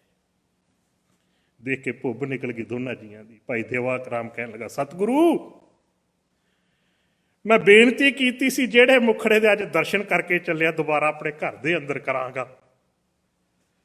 सतगुरु तुसां कह सी आवांगे, पर मैनू ये नहीं सी पता इस रूप दे विच आओगे। तू अपना सीस कटवा के भी अपने सिखां दी अरदासां पूरीआं करदा है। गुरु बख्शिश करे किते समझ आ जाए सानू गुरु कैसा समर्थ है।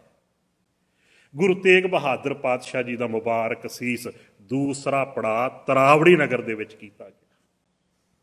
दो पड़ाव होर होए ने क्योंकि समा बड़ा सीमित है, मैं अपनी विचार नूं अगे लैके चलना। दो पड़ाव होर होए ने, अंबाले दे लागे, फिर आनंदपुर साहिब दे लागे जाके चंडीगढ़ दे नेड़े आनंदपुर साहिब पहुंच गए। सारे आनंदपुर साहिब दे विच पता लगा गुरु तेग बहादुर साहिब दा मुबारक सीस आया है। सारे शहर वासी गुरु तेग बहादुर साहिब जी के मुबारक सीस के दर्शन करने वास्ते आए। पालकी दे विच कीरतपुर साहिब तो पालकी दे विच जिहड़ा है वो मुबारक सीस जिहड़ा है आनंदपुर साहिब लिजाया गया, क्योंकि पहला सारे गुरु साहिबाना के अंतिम संस्कार कीरतपुर साहिब हुंदे सी। ਇਸੇ ਲਈ ਭਾਈ ਜੈਤਾ ਜੀ ਕੀਰਤਪੁਰ ਸਾਹਿਬ ਗਏ ਸੀ, ਉੱਥੋਂ ਫਿਰ ਪਾਲਕੀ ਦੇ ਵਿੱਚ ਲੈ ਕੇ ਗਏ ਅਨੰਦਪੁਰ ਸਾਹਿਬ। ਸਾਰੇ ਅਨੰਦਪੁਰ ਦੇ ਵਾਸੀ ਆਏ ਦਰਸ਼ਨ ਕਰਨ ਵਾਸਤੇ। ਬਾਲ ਅਵਸਥਾ ਵਿੱਚ ਗੁਰੂ ਗੋਬਿੰਦ ਸਿੰਘ ਸੱਚੇ ਪਾਤਸ਼ਾਹ ਜੀ ਨੇ ਆ ਕੇ ਸਤਿਗੁਰੂ ਪਿਤਾ ਦਾ ਮੁਬਾਰਕ ਸੀਸ ਦੇਖਿਆ ਕੱਟਿਆ ਹੋਇਆ, ਖੂਨ ਨਾਲ ਲੱਥ-ਪੱਥ ਹੋਇਆ ਪਿਆ। ਵਾਰੀ ਆ ਗਈ ਗੁਰੂ ਤੇਗ ਬਹਾਦਰ ਸਾਹਿਬ ਜੀ ਦੇ ਮਹਿਲ, ਮਾਤਾ ਗੁਜਰੀ ਜੀ ਦੀ, ਮਾਤਾ ਗੁਜਰ ਕੌਰ ਕਹਿ ਲਓ। ਸਾਹਮਣੇ ਪਤੀ ਸਤਿਗੁਰੂ ਦਾ ਮੁਬਾਰਕ ਸੀਸ ਹੈ। ਵਿਦਵਾਨ ਲਿਖਦਾ, ਕਹਿੰਦਾ ਅੱਖਾਂ ਬੰਦ ਹੋ ਗਈਆਂ, ਹੱਥ ਜੁੜ ਗਏ, ਦਿਲ ਦੇ ਵਿੱਚ ਇੱਕ ਹੂਕ ਨਿਕਲੀ। ਕੀ ਹੂਕ ਨਿਕਲੀ ਕਿ ਸਤਿਗੁਰੂ ਤੂੰ ਚਲੇ ਗਿਆ, ਪਿੱਛੋਂ ਪਰਿਵਾਰ ਦਾ ਕੀ ਬਣੇਗਾ? ਅਜੇ ਬੱਚਾ ਛੋਟਾ ਹੈ ਜਾਂ ਕਿਵੇਂ? ਉਹ ਵਿਦਵਾਨ ਲਿਖਦਾ, ਨਹੀਂ, ਅੰਦਰੋਂ ਹੂਕ ਨਿਕਲੀ, ਮੇਰੇ ਸਤਿਗੁਰੂ ਤੁਹਾਡੀ ਤੋੜ ਨਿਭ ਗਈ ਹੈ, ਤੁਸੀਂ ਨਿਭਾ ਕੇ ਚਲੇ ਗਏ ਜੇ, ਕੱਲੀ ਰਹਿ ਗਈ ਹੈ, ਇੰਨੀ ਕੁ ਮੇਰੇ ਤੇ ਵੀ ਕਿਰਪਾ ਕਰ ਦਿਓ, ਜਿਵੇਂ ਤੁਹਾਡੀ ਤੋੜ ਨਿਭੀ ਉਸੇ ਤਰ੍ਹਾਂ ਮੇਰੀ ਵੀ ਤੋੜ ਨਿਭ ਜਾਵੇ। ਕਿਤੇ ਸੰਸਾਰ ਦੀਆਂ ਹਵਾਵਾਂ ਦੇ ਵਿੱਚ ਹੀ ਨਾ ਡੋਲੇ ਜਾਂ ਡੋਲ ਜਾਵੇ ਜੀਵਨ, ਜਿਵੇਂ ਤੁਹਾਡੀ ਤੋੜ ਨਿਭੀ ਹੈ ਇਸੇ ਤਰ੍ਹਾਂ ਮੇਰੀ ਵੀ ਤੋੜ ਨਿਭ ਜਾਵੇ। ਧੰਨ ਧੰਨ ਗੁਰੂ ਤੇਗ ਬਹਾਦਰ ਸਾਹਿਬ ਦਾ ਮੁਬਾਰਕ ਸੀਸ ਅਨੰਦਪੁਰ ਸਾਹਿਬ ਜਦੋਂ ਪਹੁੰਚਿਆ, ਉਹਨਾਂ ਦੇ ਮੁਬਾਰਕ ਸੀਸ ਦੇ ਉੱਥੇ ਸੰਸਕਾਰ ਕੀਤਾ ਗਿਆ। ਇਸੇ ਲਈ ਦੋ ਅਸਥਾਨ ਨੇ ਗੁਰੂ ਤੇਗ ਬਹਾਦਰ ਪਾਤਸ਼ਾਹ ਜੀ ਦੇ। ਧੜ ਦਾ ਸੰਸਕਾਰ ਗੁਰਦੁਆਰਾ ਰਕਾਬਗੰਜ ਸਾਹਿਬ, ਤੁਹਾਡੇ ਚੋਂ ਸ਼ਾਇਦ ਕਈ ਗਏ ਹੋਣਗੇ, ਉੱਥੇ ਪਾਰਲੀਮੈਂਟ ਹਾਊਸ ਦੇ ਬਿਲਕੁਲ ਸਾਹਮਣੇ। ਮੁਬਾਰਕ ਸੀਸ ਦਾ ਸੰਸਕਾਰ ਜਿਹੜਾ ਅਨੰਦਪੁਰ ਸਾਹਿਬ ਦੀ ਧਰਤੀ ਤੇ ਗੁਰੂ ਤੇਗ ਬਹਾਦਰ ਸਾਹਿਬ ਜੀ ਦਾ ਹੋਇਆ। ਗੁਰੂ ਬਖਸ਼ਿਸ਼ ਕਰੇ, ਇਹ ਜਿਹੜਾ ਇਤਿਹਾਸ ਹੈ, ਇਹ ਜਿਹੜਾ ਫਲਸਫਾ ਹੈ ਸਾਡੇ ਵੱਡਿਆਂ ਦਾ, ਸਾਡੇ ਗੁਰੂ ਸਾਹਿਬਾਨਾਂ ਦਾ, ਜੋ ਕੁਛ ਉਹਨਾਂ ਨੇ ਹੰਡਾਇਆ, ਇਹ ਸਾਡੀ ਵਿਰਾਸਤ ਹੈ। ਇਹ ਵਿਰਾਸਤ ਸਾਡੇ ਜੀਵਨ ਦੇ ਵਿੱਚ ਜਿਹੜੀ ਹੈ ਜਿਉਂਦੀ ਰਵੇ। ਬੜਾ ਖੂਬਸੂਰਤ ਬਚਨ ਹੈ ਬਾਣੀ ਦੇ ਅੰਦਰ, ਬਾਣੀਆਂ ਕਹਾਣੀਆਂ ਪੁੱਤ ਸਪੁੱਤ ਕਰੀਨ। ਉਹ ਭਾਗਾਂ ਵਾਲੇ ਪੁੱਤਰ ਸਪੁੱਤਰ ਹੁੰਦੇ ਨੇ, ਜਿਹੜੇ ਆਪਣੇ ਵਡੇਰਿਆਂ ਦੀਆਂ ਬਾਣੀਆਂ ਤੇ ਕਹਾਣੀਆਂ ਨੂੰ ਜਿਉਂਦਿਆਂ ਜੀਵਨ ਦੇ ਵਿੱਚ ਦੁਹਰਾਉਂਦੇ ਨੇ ਤੇ ਕਰਦੇ ਨੇ, ਔਰ ਸਿੱਖ ਕਰਦੇ ਰਹੇ। ਮੈਂ ਪਹਿਲਾਂ ਵੀ ਬੇਨਤੀ ਕੀਤੀ ਸੀ, ਉਬਲਦੀ ਦੇਗ ਵਿੱਚ ਉਬਾਲੇ ਖਾਧੇ ਕਿੰਨੇ? ਗੁਰੂ ਅਰਜਨ ਸਾਹਿਬ ਜੀ ਨੇ। ਸਿੱਖਾਂ ਨੇ ਵੀ ਉਸੇ ਤਰ੍ਹਾਂ ਕੀਤਾ। ਜੇ ਦਿੱਲੀ ਦੇ ਵਿੱਚ ਉਬਲਦੀ ਦੇਗ 'ਚ ਉਬਾਲੇ ਖਾਧੇ ਭਾਈ ਦਿਆਲਾ ਜੀ ਨੇ, ਤੇ ਉਹੀ ਕੁਛ ਹੈ।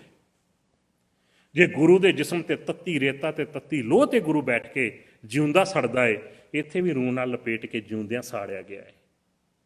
ਜੋ ਕੁਛ ਗੁਰੂ ਨੇ ਹੰਢਾਇਆ, ਕਈ ਵਾਰ ਸਾਡੇ 'ਚ ਵੀ ਵਿਚਾਰ ਆ ਜਾਂਦੀ ਹੈ, ਭਾਈ ਸਾਹਿਬ ਉਹ ਤੇ ਗੁਰੂ ਸੀ, ਉਹ ਇਹ ਕਰ ਸਕਦੇ ਸੀ ਸਾਰਾ ਕੁਛ, ਆਪਾਂ ਥੋੜ੍ਹੀ। ਗੁਰੂ ਨਾਨਕ ਸਾਹਿਬ ਤੋਂ ਲੈ ਕੇ ਗੁਰੂ ਗੋਬਿੰਦ ਸਿੰਘ ਪਾਤਸ਼ਾਹ ਜੀ ਤੱਕ ਐਸਾ ਗੁਰੂ ਸਾਹਿਬਾਨਾਂ ਨੇ ਕੁਛ ਵੀ ਨਹੀਂ ਕੀਤਾ ਸਰੀਰਕ ਰੂਪ ਦੇ ਵਿੱਚ ਜਿਹੜਾ ਸਿੱਖ ਨਾ ਕਰ ਸਕੇ। ਜੇ ਗੁਰੂ ਦੀ ਅੱਖਾਂ ਦੇ ਸਾਹਮਣੇ ਉਹਦੇ ਪੁੱਤਰ ਸ਼ਹੀਦ ਹੁੰਦੇ ਨੇ ਤੇ ਗੁਰੂ ਦੀ ਅੱਖਾਂ ਵਿੱਚ ਅਥਰੂ ਨਹੀਂ, ਸੁਰਤ ਵਿੱਚ ਲੈ ਕੇ ਆਓ ਬਾਬਾ ਬੰਦਾ ਸਿੰਘ ਬਹਾਦਰ ਨੂੰ, ਜਿਹਦਾ 4 ਸਾਲ ਦਾ ਬੱਚਾ ਏ, ਜਿਹਨੂੰ ਚੀਰਿਆ ਜਾਂਦਾ, ਜਿਹਦਾ ਸੀਨਾ ਹੱਥ ਅੰਦਰ ਪਾ ਕੇ ਧੜਕਦਾ ਹੋਇਆ ਦਿਲ ਬਾਹਰ ਕੱਢ ਕੇ ਉਹਦੀ ਅੱਖਾਂ ਦੇ ਸਾਹਮਣੇ ਕਰਕੇ ਦਿਖਾਇਆ ਜਾਂਦਾ, ਵੇਖ ਤੇਰੇ ਪੁੱਤ ਦਾ ਹਸ਼ਰ ਕੀ ਕਰ ਦਿੱਤਾ ਹੈ। ਅਜੇ ਵੀ ਕਹਿ ਦੇ ਮੈਂ ਗੁਰੂ ਦਾ ਸਿੱਖ ਨਹੀਂ, ਬਖਸ਼ ਦਿਆਂਗੇ ਤੈਨੂੰ। ਪਰ ਗੁਰੂ ਦੇ ਲਾਲ ਦੀਆਂ ਅੱਖਾਂ ਦੇ ਵਿੱਚ ਅਥਰੂ ਨਹੀਂ ਸੀ, ਕਿਉਂਕਿ ਜਦੋਂ ਪੁੱਤਰ ਸ਼ਹੀਦ ਹੁੰਦੇ ਨੇ ਗੁਰੂ ਦੀਆਂ ਅੱਖਾਂ 'ਚ ਅਥਰੂ ਨਹੀਂ ਹੈ, ਚਿਹਰੇ ਤੇ ਉਹੀ ਨੂਰਾਨੀ ਜਿਹੜਾ ਹੈ ਸਰੂਰ ਹੈ। ਸਿੱਖ ਦੇ ਜੀਵਨ ਵਿੱਚ ਵੀ ਉਹੀ ਸਾਰਾ ਕੁਛ, ਜੋ ਕੁਛ ਗੁਰੂ ਸਾਹਿਬਾਨਾਂ ਨੇ ਕੀਤਾ ਉਹੀ ਕੁਝ ਸਿੱਖ ਨੇ ਕਿਰਦਾਰ ਆਪਣੇ ਜੀਵਨ ਦੇ ਵਿੱਚ ਨਿਭਾਉਣਾ ਹੈ। ਤੇ ਜਿਹੜੇ ਕਹਿ ਦਿੰਦੇ ਨਾ, ਇਹ ਜ਼ਿਆਦਾਤਰ ਜਿਹੜੇ ਨਾ ਸੋ ਕਾਲਡ ਬਾਬੇ ਨੇ, ਇਹਨਾਂ ਵੱਲੋਂ ਜ਼ਿਆਦਾ ਪ੍ਰਚਾਰਿਆ ਗਿਆ। ਵੇਖੋ ਜੀ, ਉਹ ਤੇ ਗੁਰੂ ਸਾਹਿਬ ਸੀ, ਆਪਾਂ ਸਤਿਗੁਰੂ ਦੀ ਰੀਸ ਥੋੜ੍ਹੀ ਕਰ ਸਕਦੇ ਆ। ਮੈਂ ਬੇਨਤੀ ਕਰਾਂ, ਗੁਰੂ ਨੇ ਜਦੋਂ ਪੱਗ ਬੰਨੀ ਸੀ ਸਿੱਖ ਦੇ ਸਿਰ ਤੇ, ਉਹ ਇਸੇ ਲਈ ਬੱਧੀ ਸੀ, ਮੇਰੀ ਜ਼ਿੰਮੇਵਾਰੀ ਹੁਣ ਤੇਰੇ ਸਿਰ ਤੇ ਹੈ। ਜੋ ਕੁਛ ਮੈਂ ਕੀਤਾ, ਜੋ ਕੁਛ ਮੈਂ ਕਰਦਾ, ਸਾਰਾ ਕੁਛ ਹੁਣ ਤੂੰ ਨਿਭਾਉਣਾ ਹੈ, ਤੂੰ ਕਰਨਾ ਹੈ। ਤੇ ਸਿੱਖ ਨੂੰ ਗੁਰੂ ਦੇ ਉੱਤੇ ਭਰੋਸਾ ਬਹੁਤ ਵੱਡਾ ਹੁੰਦਾ ਹੈ। ਸਿੱਖ ਗੁਰੂ ਨੂੰ ਛੱਡ ਕੇ ਕਿਸੇ ਹੋਰ ਤੇ ਭਰੋਸਾ ਨਹੀਂ ਕਦੇ ਕਰਦਾ। ਇੱਕ ਗਾਥਾ ਹੁੰਦੀ ਹੈ, ਫਿਰ ਵਿਚਾਰ ਪਕੜ 'ਚ ਸੌਖੀ ਆ ਜਾਏਗੀ ਸਾਡੇ। ਇਤਿਹਾਸ ਵਿੱਚ ਇੱਕ ਗੁਰਸਿੱਖ ਦਾ ਨਾਂ ਹੈ, ਕੁਛ ਵਿਦਵਾਨਾਂ ਨੇ ਭਾਈ ਤਿਲਕ ਜੀ ਕਰਕੇ ਲਿਖਿਆ ਹੈ, ਕੁਛ ਵਿਦਵਾਨਾਂ ਨੇ ਭਾਈ ਤਲੋਕਾ ਜੀ ਕਰਕੇ ਲਿਖਿਆ ਹੈ, ਕੁਛ ਵਿਦਵਾਨਾਂ ਨੇ ਭਾਈ ਤਿਲਕੂ ਜੀ ਕਰਕੇ ਲਿਖਿਆ ਹੈ। ਮੈਂ ਮਹਿਸੂਸ ਕਰਦਾ ਕਈ ਵਾਰ ਨਾ, ਕਈ ਸ਼ਬਦ ਐਸੇ ਹੁੰਦੇ ਨੇ ਜਦੋਂ ਜ਼ਿਆਦਾਤਰ ਕਈ ਜ਼ਬਾਨਾਂ ਦੇ ਉੱਤੇ ਉਹ ਵਿਚਰਦੇ ਨੇ ਨਾ, ਤੇ ਉਹਨਾਂ ਦੇ ਉਚਾਰਨ ਵਿੱਚ ਜਿਹੜਾ ਕਈ ਵਾਰ ਫਰਕ ਪੈ ਜਾਂਦਾ ਹੈ। ਜਿਵੇਂ ਹੁਣ ਸ਼ਬਦ ਤੇ ਹੈਗਾ ਅੰਮ੍ਰਿਤਸਰ, ਆਪਾਂ ਆਮ ਕਈ ਵਾਰ ਵਰਤਦੇ ਨੇ ਅੰਬਰਸਰ।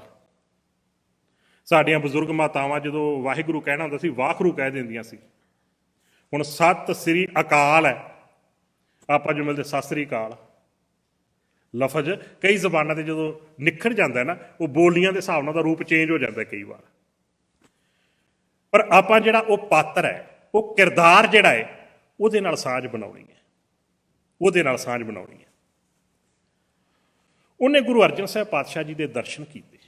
ਉਹ ਦੁਕਾਨ ਕਰਦਾ ਹੁੰਦਾ ਸੀ ਸਿੱਖ, ਤੇ ਜਦੋਂ ਦਰਸ਼ਨ ਕਰਕੇ ਚੱਲਿਆ ਨਾ ਤੇ ਹੱਥ ਜੋੜ ਕੇ ਕਹਿਣ ਲੱਗਾ, ਸਤਿਗੁਰੂ ਮੈਂ ਦੁਕਾਨ ਕਰਦਾ, ਕਿਰਪਾ ਕਰਕੇ ਦੱਸੋ ਮੈਂ ਕਿਸ ਤਰ੍ਹਾਂ ਦਾ ਜੀਵਨ ਜੀਵਾਂ, ਮੇਰੀ ਵੀ ਕਲਿਆਣ ਹੋ ਜੇ। ਪਹਿਲੇ ਸਮੇਂ 'ਚ ਸਿੱਖ ਪਤਾ ਕੀ ਕਰਦੇ ਸੀ, ਮੈਂ ਪਿਛਲੇ ਦਿਨ ਵੀ ਇਹ ਨੁਕਤਾ ਸਾਂਝਾ ਕੀਤਾ ਸੀ ਇੱਥੇ ਤੁਹਾਡੇ ਵਿੱਚ। ਉਦੋਂ ਇਸ ਤਰ੍ਹਾਂ ਦਾ ਸਿਸਟਮ ਨਹੀਂ ਸੀ ਜਿਵੇਂ ਹੁਣ ਆ। ਕਥਾਵਾਚਕ ਕਥਾ ਕਰ ਰਿਹਾ, ਗੁਰੂ ਸਾਹਿਬ ਦਾ ਪ੍ਰਕਾਸ਼, ਮੱਥਾ ਟੇਕਿਆ ਤੇ ਲੋਕ ਕਥਾ ਸੁਣ ਕੇ ਚਲੇ ਗਏ, ਜਾਂ ਉਸ ਤਰ੍ਹਾਂ ਮੱਥਾ ਟੇਕਿਆ ਪਰਿਕਰਮਾ ਕੀਤੀ ਚਲੇ ਗਏ। ਨਹੀਂ, ਸਿੱਖ ਗੁਰੂ ਜੀ ਕੋਲ ਆਉਂਦੇ ਸੀ ਤੇ ਸਵਾਲ ਕਰਦੇ ਸੀ ਗੁਰੂ ਜੀ ਨੂੰ, ਗੁਰੂ ਜੀ ਮੈਂ ਨੌਕਰੀ ਕਰਦਾ ਵਾਂ ਕਿਸੇ ਰਾਜੇ ਦੇ ਦਰਬਾਰ ਵਿੱਚ, ਮੇਰੇ ਲਈ ਕੀ ਹੁਕਮ ਹੈ? ਗੁਰੂ ਜੀ ਮੈਂ ਦੁਕਾਨ ਕਰਦਾ, ਮੇਰੇ ਲਈ ਕੀ ਹੁਕਮ ਹੈ? ਕਿਸ ਤਰ੍ਹਾਂ ਦਾ ਜੀਵਨ ਜੀਵਾਂ? ਗੁਰਸਿੱਖ ਗੁਰੂ ਜੀ ਦੇ ਕੋਲੋਂ ਜੀਵਨ ਦੀ ਜੁਗਤ ਪੁੱਛਦੇ ਸੀ, ਸਵਾਲ ਕਰਦੇ ਸੀ, ਤੇ ਗੁਰੂ ਜੀ ਉਹਨਾਂ ਨੂੰ ਉਪਦੇਸ਼ ਦਿੰਦੇ ਸੀ। ਦੁਨੀਆ ਵਿੱਚ ਜਿੰਨੇ ਵੀ ਅੱਜ ਤੱਕ ਪੈਗੰਬਰ ਹੋਏ ਆ, ਅੱਜ ਵੀ ਜਿੰਨੇ ਬਾਬੇ ਵੇਖੋਗੇ, ਉਹ ਸਾਰੇ ਆਸ਼ੀਰਵਾਦ ਦਿੰਦੇ ਨੇ। ਕਿਸੇ ਕੋਲ ਚਲ ਜਾਓ, ਆਸ਼ੀਰਵਾਦ ਦੇਵੇਗਾ ਤੁਹਾਨੂੰ। ਗੁਰੂ ਨਾਨਕ ਦਾ ਦਰ ਐਸਾ ਜਿਹੜਾ ਕਿਸੇ ਨੂੰ ਆਸ਼ੀਰਵਾਦ ਨਹੀਂ ਦਿੰਦਾ। ਤੁਸੀਂ ਕਹੋਗੇ ਕਿਵੇਂ? ਅਸੀਂ ਤਾਂ ਆਸ਼ੀਰਵਾਦ ਲੈਣ ਆਉਂਦੇ ਆ। ਗੁਰੂ ਕਿਸੇ ਨੂੰ ਆਸ਼ੀਰਵਾਦ ਨਹੀਂ ਦਿੰਦਾ, ਗੁਰੂ ਉਪਦੇਸ਼ ਦਿੰਦਾ ਹੈ, ਗੁਰੂ ਸਿੱਖਿਆ ਦਿੰਦਾ ਹੈ, ਗੁਰੂ ਰਸਤਾ ਦੱਸਦਾ ਹੈ। ਭੂਲੇ ਮਾਰਗ ਜਿਨਹਿ ਬਤਾਇਆ, ਐਸਾ ਗੁਰ ਵਡਭਾਗੀ ਪਾਇਆ। ਗੁਰੂ ਰਸਤਾ ਦੱਸਦਾ, ਐਸ ਰਸਤੇ ਤੇ ਚੱਲ, ਉਪਦੇਸ਼ ਦਿੰਦਾ ਹੈ, ਆਹ ਕੁਝ ਕਰ। ਤੇ ਸਿੱਖ ਕੀ ਕਰਦਾ ਹੈ? ਗੁਰ ਪੁੱਛ, ਗੁਰੂ ਨੂੰ ਪੁੱਛ ਕੇ, ਗੁਰ ਪੁੱਛ ਕਾਰ ਕਮਾਏ, ਗੁਰੂ ਨੂੰ ਪੁੱਛ ਕੇ ਕੰਮ ਕਰਦਾ ਹੈ।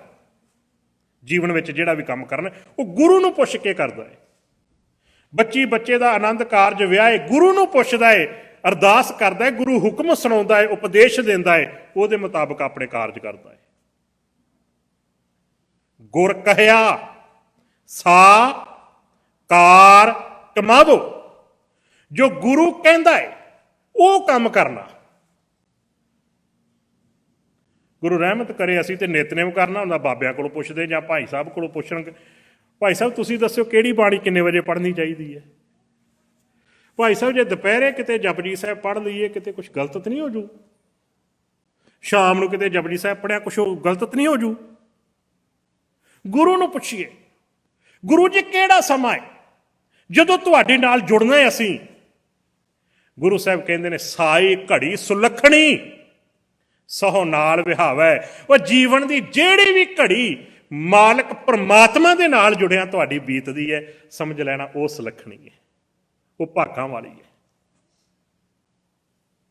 ਇਹ ਮਤ ਸੋਚਣਾ ਕਿ ਅੱਜ ਦਾ ਦਿਨ, ਅੱਜ ਆ ਫਲਾਣਾ ਦਿਨ ਹੈ, ਅੱਜ ਸੰਗਰਾਂਦ ਹੈ, ਪੂਰਨਮਾਸ਼ੀ ਹੈ, ਮੈਂ ਤੇ ਕਈ ਵਾਰ ਸੋਚਦਾ ਜਿੰਨਾ ਚੀਜ਼ਾਂ ਤੋਂ ਗੁਰੂ ਬਾਣੀ ਦੇ ਰਾਹੀਂ ਵਰਜਦਾ ਹੈ, ਅੱਜ ਦਾ ਸਿੱਖ ਸ਼ਰੇਆਮ ਉਹੀ ਕੁਛ ਕਰਦਾ ਹੈ। ਉਹ ਇੰਝ ਮਹਿਸੂਸ ਹੁੰਦਾ ਹੈ ਜਿਵੇਂ ਅੱਜ ਦਾ ਸਿੱਖ ਗੁਰੂ ਨੂੰ ਦੰਦੀਆਂ ਚੜਾਉਂਦਾ ਹੋਵੇ, ਗੁਰੂ ਜੀ ਜਿਹੜੇ ਕੰਮਾਂ ਤੋਂ ਤੁਸੀਂ ਰੋਕਿਆ ਤੁਹਾਡੇ ਕੋਲ ਕਰ ਰਹੇ ਸੀ। ਆਓ ਗੁਰੂ ਜੀ ਨੂੰ ਪੁੱਛ ਲੈਂਦੇ ਆਪਾਂ। ਉਸ ਤਰ੍ਹਾਂ ਕਹੋਗੇ ਭਾਈ ਸਾਹਿਬ ਆਪਣੇ ਕੋਲੋਂ ਹੀ ਸ਼ਾਇਦ ਇਹੋ ਜਿਹੀਆਂ ਗੱਲਾਂ ਕਰ ਜਾਂਦੇ ਆ। ਹੁਣ ਆ ਜਿਹੜੇ ਆਪਾਂ ਥਿੱਤਾਂ ਵਾਰਾਂ ਨੂੰ, ਚਾਹੇ ਪੂਰਨਮਾਸ਼ੀ ਹੈ, ਚਾਹੇ ਮੱਸਿਆ ਵਾ, ਚਾਹੇ ਸੰਗਰਾਂਦ, ਕੁਛ ਵੀ ਹੈ, ਮੰਨਦੇ ਆ, ਪੂਜਦੇ ਆ। ਗੁਰੂ ਜੀ ਕੀ ਇਹ ਪਿਆਰੇ ਸਿੱਖ ਹੁੰਦੇ ਨੇ? ਇਹ ਕੋਈ ਬ੍ਰਹਮ ਗਿਆਨੀ ਹੁੰਦੇ ਨੇ? ਫਲਾਣੇ ਬਾਬਾ ਜੀ ਤੇ ਕਹਿੰਦੇ ਪੂਰਨਮਾਸ਼ੀ ਦਾ ਬੜਾ ਮਹਾਤਮ ਹੈ, ਫਲਾਣੇ ਬਾਬਾ ਜੀ ਕਹਿੰਦੇ ਸੀ ਵੀ ਇੰਨੀ ਮੱਸਿਆ ਫਲਾਣੇ ਥਾਂ ਨਹਾਈਏ ਤੇ ਬੜਾ ਕੁਛ ਮਿਲਦਾ। ਤੁਹਾਡੀ ਨਿਗਾਹ ਵਿੱਚ ਜਿਹੜੇ ਇਹਨਾਂ ਦਿਨਾਂ ਨੂੰ ਮੰਨਦੇ ਨੇ ਤੇ ਪੂਜਦੇ ਨੇ, ਉਹ ਕੌਣ ਨੇ? ਗੁਰੂ ਜੀ ਕਹਿੰਦੇ ਥਿੱਤੀ ਵਾਰ ਸੇਵੇਂ। ਥਿੱਤੀ ਵਾਰ, ਵਾਰ ਦਾ ਦਿਨ ਹੋ ਗਿਆ, ਥਿੱਤੀ ਦਾ ਥਿੱਤਾਂ। ਅੱਜ ਪੂਰਨਮਾਸ਼ੀ, ਅੱਜ ਦਸਵੀਂ, ਅੱਜ ਪੰਚਮੀ, ਅੱਜ ਆਹ ਵਾ, ਅੱਜ ਆਹ ਵਾ। ਥਿੱਤੀ ਵਾਰ ਸੇਵੇਂ, ਗੁਰੂ ਦੀ ਨਿਗਾਹ ਵਿੱਚੋਂ ਕੀ ਨੇ ਜੀ? ਮੁਗਧ ਗਵਾਰ। ਮੁਗਧ ਕਿਹਨੂੰ ਕਹਿੰਦੇ ਆ? ਮਹਾਮੂਰਖ। ਜਦੋਂ ਮੂਰਖ ਦੀ ਗੱਲ ਚੱਲਦੀ ਹੈ, ਗੁਰੂ ਸਾਹਿਬ ਜੀ ਨੂੰ ਪੁੱਛੇ, ਗੁਰੂ ਜੀ ਮੂਰਖ ਜਿਹੜਾ ਵਾ ਉਹਦੇ ਲਈ ਤੁਹਾਡਾ ਕੀ ਹੁਕਮ ਹੈ? ਗੁਰੂ ਜੀ ਕਹਿੰਦੇ ਮੂਰਖ ਗੰਢ ਪਵੈ ਮੋਹੇ ਮਾਰ। ਉਹਨੂੰ ਉਦੋਂ ਹੀ ਸਕੂਨ ਆਉਣਾ ਜਦੋਂ ਉਹਦੇ ਮੂੰਹ ਤੇ ਵੱਜੀ ਅੱਗੋਂ। ਜਿਹੜਾ ਰੱਬ ਦੀ ਨਿਗਾਹ 'ਚ ਮੂਰਖ, ਉਹਦੇ ਮੂੰਹ ਤੇ ਚੋਟਾਂ ਹੀ ਵੱਜਦੀਆਂ ਜੀ। ਮੂਰਖ ਕੌਣ ਹੈ? ਕਿਹਨੂੰ ਕਿਹਾ ਮੂਰਖ ਬਾਣੀ ਵਿੱਚ? ਮੂਰਖ ਰਾਵਣ ਕਿਆ ਲੇ। ਰਾਵਣ ਕੌਣ ਹੈ? ਜਿਹਦੀ ਆਪਣੀ ਕਰਨੀ ਨੇ ਉਹਦੀ ਹੱਸਦੀ ਵਸਦੀ ਲੰਕਾ ਜਿਹੜੀ ਸੀ ਸਾੜ ਕੇ ਸੁਆਹ ਕਰ ਦਿੱਤੀ, ਆਪਣੇ ਘਰ ਨੂੰ ਅੱਗ ਲਵਾ ਲਈ। ਜਿਹਦੇ ਬਾਰੇ ਕਿਹਾ ਗਿਆ 1 ਲੱਖ ਪੂਤ 1.25 ਲੱਖ ਨਾਤੀ ਤੇ ਰਾਵਣ ਘਰ ਦੀਆ ਨਾ, ਭਾਵ ਔਲਾਦ ਦਾ ਸੁੱਖ ਵੀ ਨਹੀਂ। ਜਿਹੜੇ ਇਹਨਾਂ ਥਿੱਤਾਂ ਵਾਰਾਂ ਨੂੰ ਮੰਨਦੇ ਤੇ ਪੂਜਦੇ ਨੇ, ਗੁਰੂ ਸਾਹਿਬ ਜੀ ਬਾਣੀ ਵਿੱਚ ਇਹ ਗੱਲ ਕਹਿ ਰਹੇ ਜੇ, ਥਿੱਤੀ ਵਾਰ ਸੇਵੇਂ ਮੁਗਧ ਗਾਵਾਰ। ਹੁਣ ਤੁਸੀਂ ਸਵਾਲ ਕਰੋਗੇ, ਇੱਥੇ ਤੇ ਹਰੇਕ ਗੁਰਦੁਆਰੇ ਵਿੱਚ ਸੰਗਰਾਂਦ ਮਨਾਈ ਜਾਂਦੀ ਹੈ। ਸਿੱਖ ਸੰਗਰਾਂਦ ਨਹੀਂ ਮਨਾਉਂਦਾ। ਸਿੱਖ ਮਹੀਨੇ ਦੀ ਆਰੰਭਤਾ ਵਾਲੇ ਦਿਨ ਸਤ ਸੰਗਤ ਦੇ ਰੂਪ ਵਿੱਚ ਇਕੱਤਰ ਹੋ ਕੇ ਗੁਰੂ ਦੇ ਹੁਕਮ ਦੀ ਵਿਚਾਰ ਕਰਦਾ ਹੈ। ਇਹ ਦਿਨ ਗੁਰੂ ਅਰਜਨ ਸਾਹਿਬ ਜੀ ਦੀ ਹੈ। ਉਹਨਾਂ ਸਮਿਆਂ 'ਚ ਸਰੀਰਕ ਰੂਪ ਵਿੱਚ ਕਿਰਦਾਰ ਨਿਭਾਉਂਦਾ ਹੈ ਗੁਰੂ ਜੋਤ। ਸਿੱਖ ਦੁਨੀਆ ਦੇ ਕਿਸੇ ਕੋਨੇ ਵਿੱਚ ਵੀ ਹੋਵੇ, ਉਹਨੇ ਆਪਣਾ ਜੀਵਨ ਗੁਰੂ ਦੇ ਹੁਕਮ ਦੇ ਮੁਤਾਬਕ ਬਤੀਤ ਕਰਨਾ ਹੈ। ਤੇ ਇਹ ਉਸ ਵੇਲੇ ਜਿਹੜੇ ਗੁਰੂ ਸਾਹਿਬ ਜੀ ਦੇ ਵਰਸਾਏ ਹੋਏ ਸੀ, ਉਹਨਾਂ ਦੇ ਫਲਸਫੇ ਸੀ ਖੂਬਸੂਰਤ। ਘੱਟੋ ਘੱਟ ਰੋਜ਼ ਨਹੀਂ ਜੇ ਤੁਸੀਂ ਇਕੱਤਰ ਹੋ ਸਕਦੇ, ਮਹੀਨੇ ਵਿੱਚ ਇੱਕ ਦਿਨ ਜਦੋਂ ਮਹੀਨੇ ਦੀ ਆਰੰਭਤਾ ਹੁੰਦੀ ਹੈ, ਸਾਰੇ ਇਕੱਠੇ ਹੋਵੋ, ਗੁਰੂ ਦੇ ਹੁਕਮ ਦੀ ਸ਼ਬਦ ਦੀ ਵਿਚਾਰ ਕਰੋ, ਉਹਦੇ ਮੁਤਾਬਕ ਆਪਣਾ ਜੀਵਨ ਬਤੀਤ ਕਰੋ। ਸਮੇਂ ਦੀ ਜ਼ਰੂਰਤ ਹੈ। ਮਹੀਨੇ ਦੀ ਆਰੰਭਤਾ ਦਾ ਦਿਨ ਸੰਗਰਾਂਦ ਨਹੀਂ। ਸੰਗਰਾਂਦ ਤੇ ਲਫ਼ਜ਼ ਹੀ ਨਹੀਂ ਹੈ ਗੁਰੂ ਗ੍ਰੰਥ ਸਾਹਿਬ ਜੀ ਦੇ ਅੰਦਰ। ਸੰਗਰਾਂਦ ਦਾ ਅਰਥ ਕੀ ਹੈ? ਸੂਰਜ ਜਦੋਂ ਇੱਕ ਰਾਸ਼ੀ ਚੋਂ ਦੂਜੀ ਰਾਸ਼ੀ ਵਿੱਚ ਪਰਿਵਰਤ ਹੁੰਦਾ ਹੈ, ਸਨ ਕ੍ਰਾਂਤੀ, ਦੂਜੀ ਰਾਸ਼ੀ ਤਬਦੀਲ ਹੁੰਦਾ ਹੈ। ਕਿਤੇ ਗੁਰੂ ਨਾਨਕ ਸਾਹਿਬ ਜੀ ਦੇ ਉਸ ਇਤਿਹਾਸ ਦੇ ਪੰਨੇ ਨੂੰ ਹੀ ਆਪਾਂ ਯਾਦ ਕਰ ਲਈਏ। ਦੁਨੀਆ ਦੇ ਲੋਕ ਸੂਰਜ ਨੂੰ ਪਾਣੀ ਦਿੰਦੇ ਐ। ਮੇਰਾ ਗੁਰੂ ਬਾਬਾ ਨਾਨਕ ਲਹਿੰਦੇ ਪਾਸੇ ਪਾਣੀ ਸੁੱਟ ਕੇ ਕੀ ਕਹਿੰਦਾ ਹੈ? ਜਿੰਨੇ ਵੀ ਇਹਨੂੰ ਪਾਣੀ ਦੇ ਕੇ ਪੂਜ ਰਹੇ ਨੇ, ਉਹ ਸਾਰੇ ਦੇ ਸਾਰੇ ਫੋਕਟ ਕਰਮ ਕਰਦੇ ਨੇ। ਪੂਜਾ ਅਕਾਲ ਕੀ ਹੈ? ਸਾਡਾ ਫਲਸਫਾ ਹੈ। ਇਹਨੂੰ ਸੰਗਰਾਂਦ ਨਾ ਕਹੋ। ਇਹ ਹੈ ਕਿ ਮਹੀਨੇ ਆਰੰਭਤਾ ਵਾਲੇ ਦਿਨ, ਮਹੀਨੇ ਦੀ ਆਰੰਭਤਾ ਹੈ ਉਸ ਦਿਨ ਗੁਰਸਿੱਖ ਸਤ ਸੰਗਤ ਦੇ ਰੂਪ ਵਿੱਚ ਇਕੱਤਰ ਹੋ ਕੇ ਆਪਣੇ ਗੁਰੂ ਦੇ ਫਲਸਫੇ, ਗੁਰੂ ਦੇ ਸ਼ਬਦ ਦੀ ਵਿਚਾਰ ਕਰਦੇ ਨੇ, ਉਹਦੇ ਮੁਤਾਬਕ ਆਪਣਾ ਜੀਵਨ ਬਸ਼ਰ ਕਰ ਰਹੇ ਨੇ। ਨਾ ਕਿ ਸੂਰਜ ਇੱਕ ਰਾਸ਼ੀ ਚੋਂ ਦੂਜੀ ਰਾਸ਼ੀ ਵਿੱਚ ਜਾ ਰਿਹਾ, ਉਹਨੂੰ ਮਨਾ ਰਹੇ ਨੇ। ਅਰਦਾਸ ਵਿੱਚ ਵੀ ਸਾਨੂੰ ਮਹੀਨੇ ਦੀ ਆਰੰਭਤਾ ਦਾ ਦਿਨ ਕਹਿਣਾ ਚਾਹੀਦਾ ਹੈ। ਜਦੋਂ ਅਸੀਂ ਆਪਾਂ ਕੇਰ ਬੋਲਦੇ ਹਾਂ ਸੰਗਰਾਂਦ, ਮੈਨੂੰ ਇੰਝ ਲੱਗਦਾ ਵੀ ਇਹ ਗੁਰੂ ਸਾਹਿਬ ਜੀ ਨੂੰ ਕਿਤੇ ਨਾ ਕਿਤੇ ਕਹਿੰਦੇ, ਗੁਰੂ ਸਾਹਿਬ ਜਿਨ੍ਹਾਂ ਦੀ ਪੂਜਾ ਕਰਨ ਤੁਸੀਂ ਵਰਜਦੇ ਰਹੇ, ਅੱਜ ਵੇਖ ਲਓ ਅਸੀਂ ਉਹਨਾਂ ਨੂੰ ਤੁਹਾਡੇ ਦਰ ਦੇ ਉੱਤੇ ਪੂਜਣ ਲੱਗੇ ਜੀ। ਹੋ ਸਕਦਾ ਮੇਰੀਆਂ ਗੱਲਾਂ ਵੱਲ ਚੁੱਭਣ ਤੁਹਾਨੂੰ, ਪਰ ਇਕੱਲੇ ਬੈਠ ਕੇ ਕਿਤੇ ਗੁਰਬਾਣੀ ਨੂੰ ਗਹੁ ਦੇ ਨਾਲ ਸਮਝਿਓ। ਮੇਰੇ ਗੁਰੂ ਦਾ ਹੁਕਮ ਕੀ ਹੈ ਸਾਡੇ ਲਈ? ਅਸੀਂ ਤਾਂ ਕਹਿੰਦੇ ਹਾਂ ਸਤਿਗੁਰ ਕੀ ਬਾਣੀ ਸਤ ਸਰੂਪ ਹੈ। ਗੁਰਬਾਣੀ ਬਣੀ ਹੈ, ਗੁਰਬਾਣੀ ਬਣਨਾ ਹੈ। ਤੇ ਗੁਰਬਾਣੀ ਤਾਂ ਹੀ ਬਣਾਂਗੇ ਨਾ ਜੋ ਗੁਰਬਾਣੀ ਵਿੱਚ ਲਿਖਿਆ, ਜਦੋਂ ਉਹ ਸਾਡੇ ਜੀਵਨ ਵਿੱਚ ਹੋਵੇਗਾ। ਗੁਰੂ ਰਹਿਮਤ ਕਰਿਆ ਨੂੰ ਕਿਤੇ ਸਾਡੀ ਪਕੜ ਚ ਆ ਜਾਣਾ। ਅਸੀਂ ਗੁਰੂ ਨੂੰ ਮੁੱਖ ਰੱਖਣਾ ਹੈ, ਨਾ ਕਿਸੇ ਬਾਬੇ ਨੂੰ, ਨਾ ਕਿਸੇ ਭਾਈ ਨੂੰ, ਨਾ ਕਿਸੇ ਪੰਡਤ ਨੂੰ, ਨਾ ਕਿਸੇ ਪੀਰ ਨੂੰ, ਨਾ ਕਿਸੇ ਹੋਰ ਨੂੰ। ਗੁਰੂ ਨੂੰ ਮੁੱਖ ਰੱਖਣਾ। ਮੇਰਾ ਗੁਰੂ ਕੀ ਕਹਿੰਦਾ ਹੈ? ਮੇਰੇ ਗੁਰੂ ਦਾ ਹੁਕਮ ਕੀ ਹੈ? ਮੇਰੇ ਗੁਰੂ ਦਾ ਉਪਦੇਸ਼ ਕੀ ਹੈ? ਆਓ ਸਾਰੇ ਪਿੱਛੇ ਰਸਨਾ ਸਾਂਝੀ ਕਰਿਓ। ਗੁਰੂ ਗੁਰੂ ਗੁਰ ਕਰ ਮਨ ਮੋਰ, ਗੁਰੂ ਗੁਰੂ ਗੁਰ ਕਰ ਮਨ ਮੋਰ।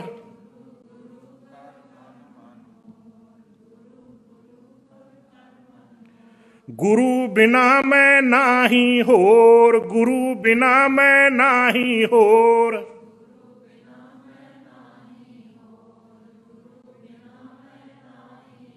ਆ ਜਿਹੜੇ ਸ਼ਬਦ ਨੇ ਨਾ, ਇਹ ਜ਼ਿੰਦਗੀ ਦੇ ਵਿੱਚ ਕਦੇ ਭੁੱਲਣ ਨਾ ਦਿਓ ਸੁਰਤ ਵਿੱਚੋਂ।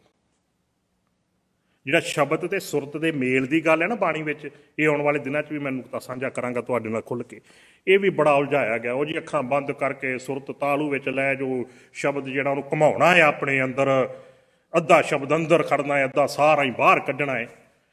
ਉਹ ਸੁਰਤ ਦਾ ਸ਼ਬਦ ਦਾ ਸੁਮੇਲ ਕੀ ਹੈ? ਜਦੋਂ ਕੁਝ ਵੀ ਅਸੀਂ ਕਰਨ ਲੱਗਦੇ ਹਾਂ, ਸਾਡੀ ਸੁਰਤ ਦੇ ਵਿੱਚ ਸ਼ਬਦ ਹੋਣਾ ਚਾਹੀਦਾ ਹੈ। ਸ਼ਬਦ ਅਗਵਾਈ ਕਰੇ ਸਾਡੇ ਜੀਵਨ ਦੀ। ਸ਼ਬਦ ਸਾਡਾ ਆਗੂ ਹੈ। ਅਸੀਂ ਤੇ ਸਟੇਜਾਂ ਦੇ ਉੱਤੇ ਸੁਣਦੇ ਰਹੇ ਹਾਂ। ਭਾਈ ਲਹਿਣਾ ਜੀ ਜਦੋਂ ਗੁਰੂ ਨਾਨਕ ਸਾਹਿਬ ਜੀ ਨੂੰ ਮਿਲਦੇ ਨੇ ਰਸਤੇ ਦੇ ਵਿੱਚ, ਉਹ ਕਹਿੰਦੇ ਮੈਂ ਆਪਣੇ ਗੁਰੂ ਦੇ ਕੋਲ ਜਾਣਾ, ਗੁਰੂ ਨਾਨਕ ਸਾਹਿਬ ਜੀ ਦੇ ਕੋਲ। ਤੇ ਗੁਰੂ ਨਾਨਕ ਸਾਹਿਬ ਜੀ ਨੇ ਕੀ ਕੀਤਾ ਸੀ? ਉਹਦੀ ਘੋੜੀ ਦੀ ਵਾਗ ਪਕੜੀ ਤੇ ਜਿਹੜੇ ਪਾਸੇ ਗੁਰੂ ਲੈ ਕੇ ਗਿਆ ਸੀ ਭਾਈ ਲਹਿਣਾ, ਉੱਥੇ ਗਿਆ ਸੀ। ਉਹਨੇ ਰਸਤੇ 'ਚ ਇਹ ਤਾਂ ਨਹੀਂ ਸੀ ਕਿਹਾ ਵੀ ਵਾਗ ਪਕੜ ਕੇ ਕਿੱਥੇ ਲੈ ਕੇ ਚੱਲਿਆ ਭਾਈ ਤੂੰ। ਜਿਹੜੇ ਪਾਸੇ ਗੁਰੂ ਲੈ ਕੇ ਗਿਆ ਉੱਥੇ ਗਏ।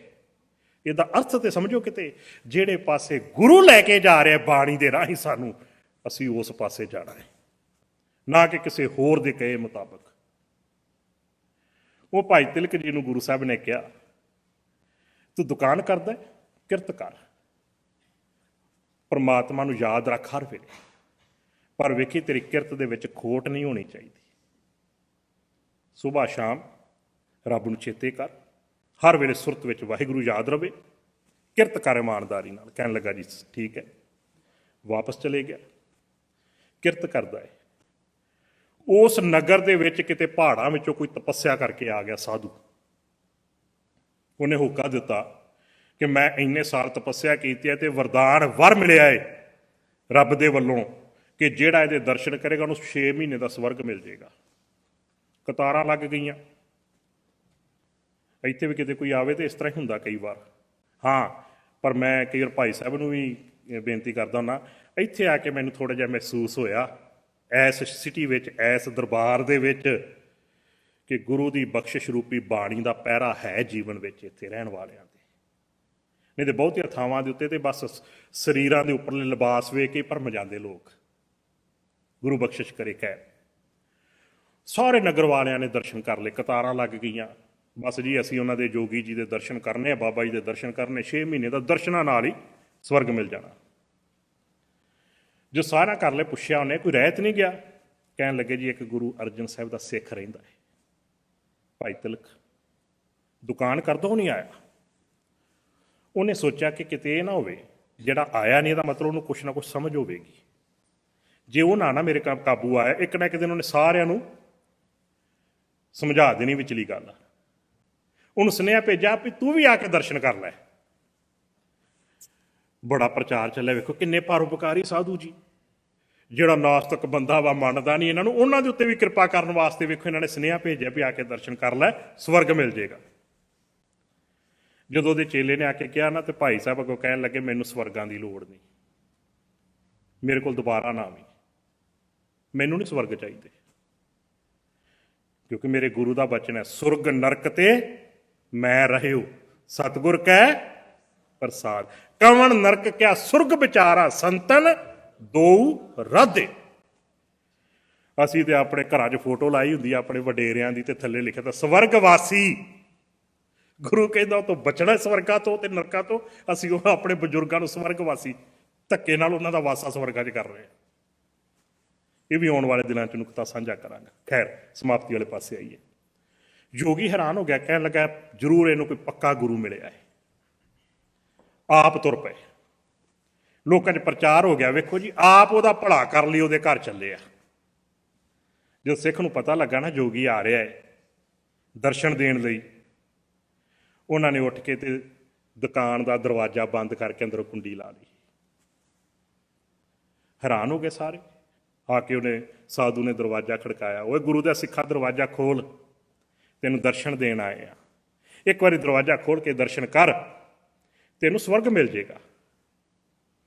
ਅੱਗੋਂ ਭਾਈ ਸਾਹਿਬ ਦੀ ਆਵਾਜ਼ ਆਈ, ਜੋਗੀ ਜੀ, ਇਹਨਾਂ ਕੰਨਾਂ ਨੇ ਗੁਰੂ ਦੇ ਬਚਨ ਸੁਣੇ ਨੇ, ਤੇ ਗੁਰੂ ਨੇ ਗੱਲ ਦੱਸੇ, ਬਚਨ ਕੀਤੇ ਸੀ, ਦਰਸ਼ਨ ਕਰਨੇ ਆ ਤੇ ਦਰਸ਼ਨ ਦੇਖ ਜੀਵਾਂ ਗੁਰ ਤੇਰਾ। ਜਿਹੜੀ ਅੱਖਾਂ ਗੁਰੂ ਦੇ ਦਰਸ਼ਨ ਕਰ ਲੈਂਦੀਆਂ ਫਿਰ ਉਹ ਕਿਸੇ ਹੋਰ ਦੇ ਦਰਸ਼ਨਾਂ ਦੀ ਲਾਲਸਾ ਨਹੀਂ ਰੱਖਦੀਆਂ। ਫਿਰ ਦੁਹਰਾਉਣ ਲੱਗਾ ਮੈਂ ਨੁਕਤਾ, ਜਿਹੜੀਆਂ ਅੱਖਾਂ ਗੁਰੂ ਦੇ ਦਰਸ਼ਨ ਕਰ ਲੈਂਦੀਆਂ ਨੇ ਉਹ ਫਿਰ ਕਿਸੇ ਹੋਰ ਦੇ ਦਰਸ਼ਨਾਂ ਦੀ ਲਾਲਸਾ ਨਹੀਂ ਰੱਖਦੀਆਂ। ਹੈਰਾਨ ਹੋ ਗਿਆ, ਦਰਵਾਜ਼ਾ ਖੜਕਾ ਕੇ ਕਹਿਣ ਲੱਗਾ, ਚੱਲ ਤੂੰ ਦਰਸ਼ਨ ਨਾ ਕਰ, ਬਚਨ ਸੁਣ, ਕੋਈ ਜੁਗਤੀ ਦੱਸਾਂਗਾ ਜੀਵਨ ਦੀ, ਜੁਗਤੀ ਨਾਲ ਹੀ ਮੁਕਤੀ ਹੁੰਦੀ ਹੈ। ਅੱਗੋਂ ਸਿੱਖ ਦੇ ਬਚਨ ਕਹੇ ਆਵਾਜ਼ ਦਿੱਤੀ, ਜੋਗੀ ਜੀ ਇਹਨਾਂ ਕੰਨਾਂ ਨੇ ਗੁਰੂ ਦੇ ਬਚਨ ਸੁਣੇ ਨੇ। ਜਿਹੜੇ ਕੰਨ ਗੁਰੂ ਦੇ ਬਚਨ ਸੁਣ ਲੈਂਦੇ ਨੇ ਫਿਰ ਉਹ ਕਿਸੇ ਹੋਰ ਦੇ ਬਚਨਾਂ ਦੀ ਤਾਂਘ ਨਹੀਂ ਰੱਖਦੇ। ਹੈਰਾਨ ਹੋ ਗਿਆ, ਇੰਨਾ ਸਿਦਕ ਗੁਰੂ ਦੇ ਬਚਨਾਂ ਤੇ, ਇੰਨਾ ਭਰੋਸਾ ਗੁਰੂ ਦੇ ਬਚਨਾਂ ਤੇ। ਇੱਥੇ ਸਵਰਗਾਂ ਦੇ ਨਾਂ ਦੇ ਉੱਤੇ ਸਾਰਾ ਪਿੰਡ ਮੇਰੇ ਪਿੱਛੇ ਲੱਗਾ ਪਿਆ ਹੈ। ਥੱਕ ਹਾਰ ਕੇ ਦਰਵਾਜ਼ਾ ਖੜਕਾ ਕੇ ਕਹਿਣ ਲੱਗਾ, ਗੁਰੂ ਦੇ ਸਿੱਖਾ ਤੈਨੂੰ ਤੇਰੇ ਗੁਰੂ ਦਾ ਵਾਸਤਾ ਹੀ, ਦਰਵਾਜ਼ਾ ਖੋਲ, ਤੂੰ ਮੇਰੇ ਦਰਸ਼ਨ ਨਾ ਕਰ, ਮੇਰੇ ਬਚਨ ਨਾ ਸੁਣ, ਮੈਂ ਤੇ ਤੇਰੇ ਦਰਸ਼ਨ ਕਰ ਲਵਾਂ ਜਿਹਨੂੰ ਆਪਣੇ ਗੁਰੂ ਦੇ ਉੱਤੇ ਇੰਨਾ ਭਰੋਸਾ। ਭਾਈ ਸਾਹਿਬ ਕਹਿਣ ਲੱਗੇ, ਜੇ ਦਰਸ਼ਨ ਕਰਨੇ ਤੂੰ ਵੀ ਅੰਮ੍ਰਿਤਸਰ ਸਾਹਿਬ ਦੀ ਧਰਤੀ ਤੇ ਚਲੇ ਜਾ, ਮੇਰਾ ਗੁਰੂ ਉੱਥੇ ਹੀ ਹੈ, ਜਾ ਕੇ ਉਹਨਾਂ ਦੇ ਦਰਸ਼ਨ ਕਰ ਲੈ। ਇਹ ਸਿਦਕ, ਇਹ ਭਰੋਸਾ, ਇਹ ਆ ਜੜ ਦੇ ਨਾਲ ਜੀਵਨ ਦਾ ਜੁੜੇ ਹੋਣਾ। ਕਿਸੇ ਵੀ ਦੁਨੀਆ ਦੇ ਕੋਨੇ ਵਿੱਚ ਰਹਿੰਦੇ ਹੋ ਪਰ ਜੀਵਨ ਗੁਰੂ ਦੇ ਨਾਲ ਜੁੜਿਆ ਹੋਇਆ ਹੈ, ਗੁਰੂ ਤੋਂ ਬਾਹਰ ਨਹੀਂ ਜਾ ਰਿਹਾ। ਗੁਰੂ ਰਹਿਮਤ ਕਰੇ। ਅੱਜ ਇੱਥੇ ਸਮਾਪਤੀ ਕਰਦੇ ਹਾਂ ਕਿਉਂਕਿ ਇਤਿਹਾਸ ਦੇ ਅੰਸ਼ ਸੀ ਅੱਜ ਦੇ ਦੀਵਾਨ ਵਿੱਚ ਇਹੀ ਸਾਂਝੇ ਕਰਨੇ ਸੀ। ਅਗਲਾ ਦੀਵਾਨ ਜਿਹੜਾ ਹੈ 5 ਜਨਵਰੀ ਦਾ। ਇਹਨਾਂ ਦਿਨਾਂ ਦੇ ਵਿੱਚ ਉਹ ਇਤਿਹਾਸ ਦੇ ਪੰਨਿਆਂ ਦਾ ਦਿਨ ਹੈ, ਪੂਰਾ ਪੋਹ ਦਾ ਮਹੀਨਾ।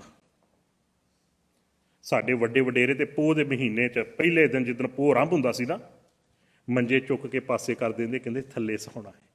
ਇਹ ਉਹ ਦਿਨ ਨੇ ਜਦੋਂ ਸਾਹਿਬਜ਼ਾਦੇ ਫਰਸ਼ਾਂ ਦੇ ਉੱਤੇ ਸੁੱਤੇ ਸੀ ਠੰਡੇ ਬੁਰਜ ਦੇ ਵਿੱਚ, ਮਾਤਾ ਜੀ ਨਾਲ ਸੀ ਉਹਨਾਂ ਦੇ। ਉਹ ਸਾਡੇ ਜੀਵਨ 'ਚੋਂ ਦਿਨ ਨਾ ਭੁੱਲ ਜਾਣ, ਇਸ ਕਰਕੇ ਮੰਜਿਆਂ ਤੇ ਨਹੀਂ ਪੈਣਾ। ਉਹ ਇਤਿਹਾਸ ਕਿਵੇਂ ਅਨੰਦਪੁਰ ਸਾਹਿਬ ਗੁਰੂ ਸਾਹਿਬ ਛੱਡਦੇ ਨੇ, ਕਿਵੇਂ ਵੱਡੇ ਸਾਹਿਬਜ਼ਾਦੇ ਸ਼ਹੀਦ ਹੁੰਦੇ ਨੇ, ਛੋਟੇ ਸਾਹਿਬਜ਼ਾਦਿਆਂ ਦੀ ਸ਼ਹਾਦਤ, ਉਹ ਜਿਹੜਾ ਆਪਾਂ ਆਉਣ ਵਾਲੇ ਦਿਨਾਂ ਦੇ ਵਿੱਚ ਦੀਵਾਨਾਂ ਦੇ ਵਿੱਚ ਵਿਚਾਰ ਸਾਂਝੇ ਕਰਾਂਗੇ। ਗੁਰੂ ਗੋਬਿੰਦ ਸਿੰਘ ਪਾਤਸ਼ਾਹੀ ਦਾ ਪ੍ਰਕਾਸ਼ ਦਿਹਾੜਾ ਵੀ ਆਉਣਾ ਹੈ ਉਹਨਾਂ ਦਿਨਾਂ ਦੇ ਵਿੱਚ ਹੀ। ਅੱਜ ਇੱਥੇ ਸਮਾਪਤੀ ਕਰਦੇ ਹਾਂ ਜੀ। ਭੁੱਲਾਂ ਚੁੱਕਾਂ ਦੀ ਮਾਫੀ ਦੇਣੀ। ਵਾਹਿਗੁਰੂ ਜੀ ਕਾ ਖਾਲਸਾ, ਵਾਹਿਗੁਰੂ ਜੀ।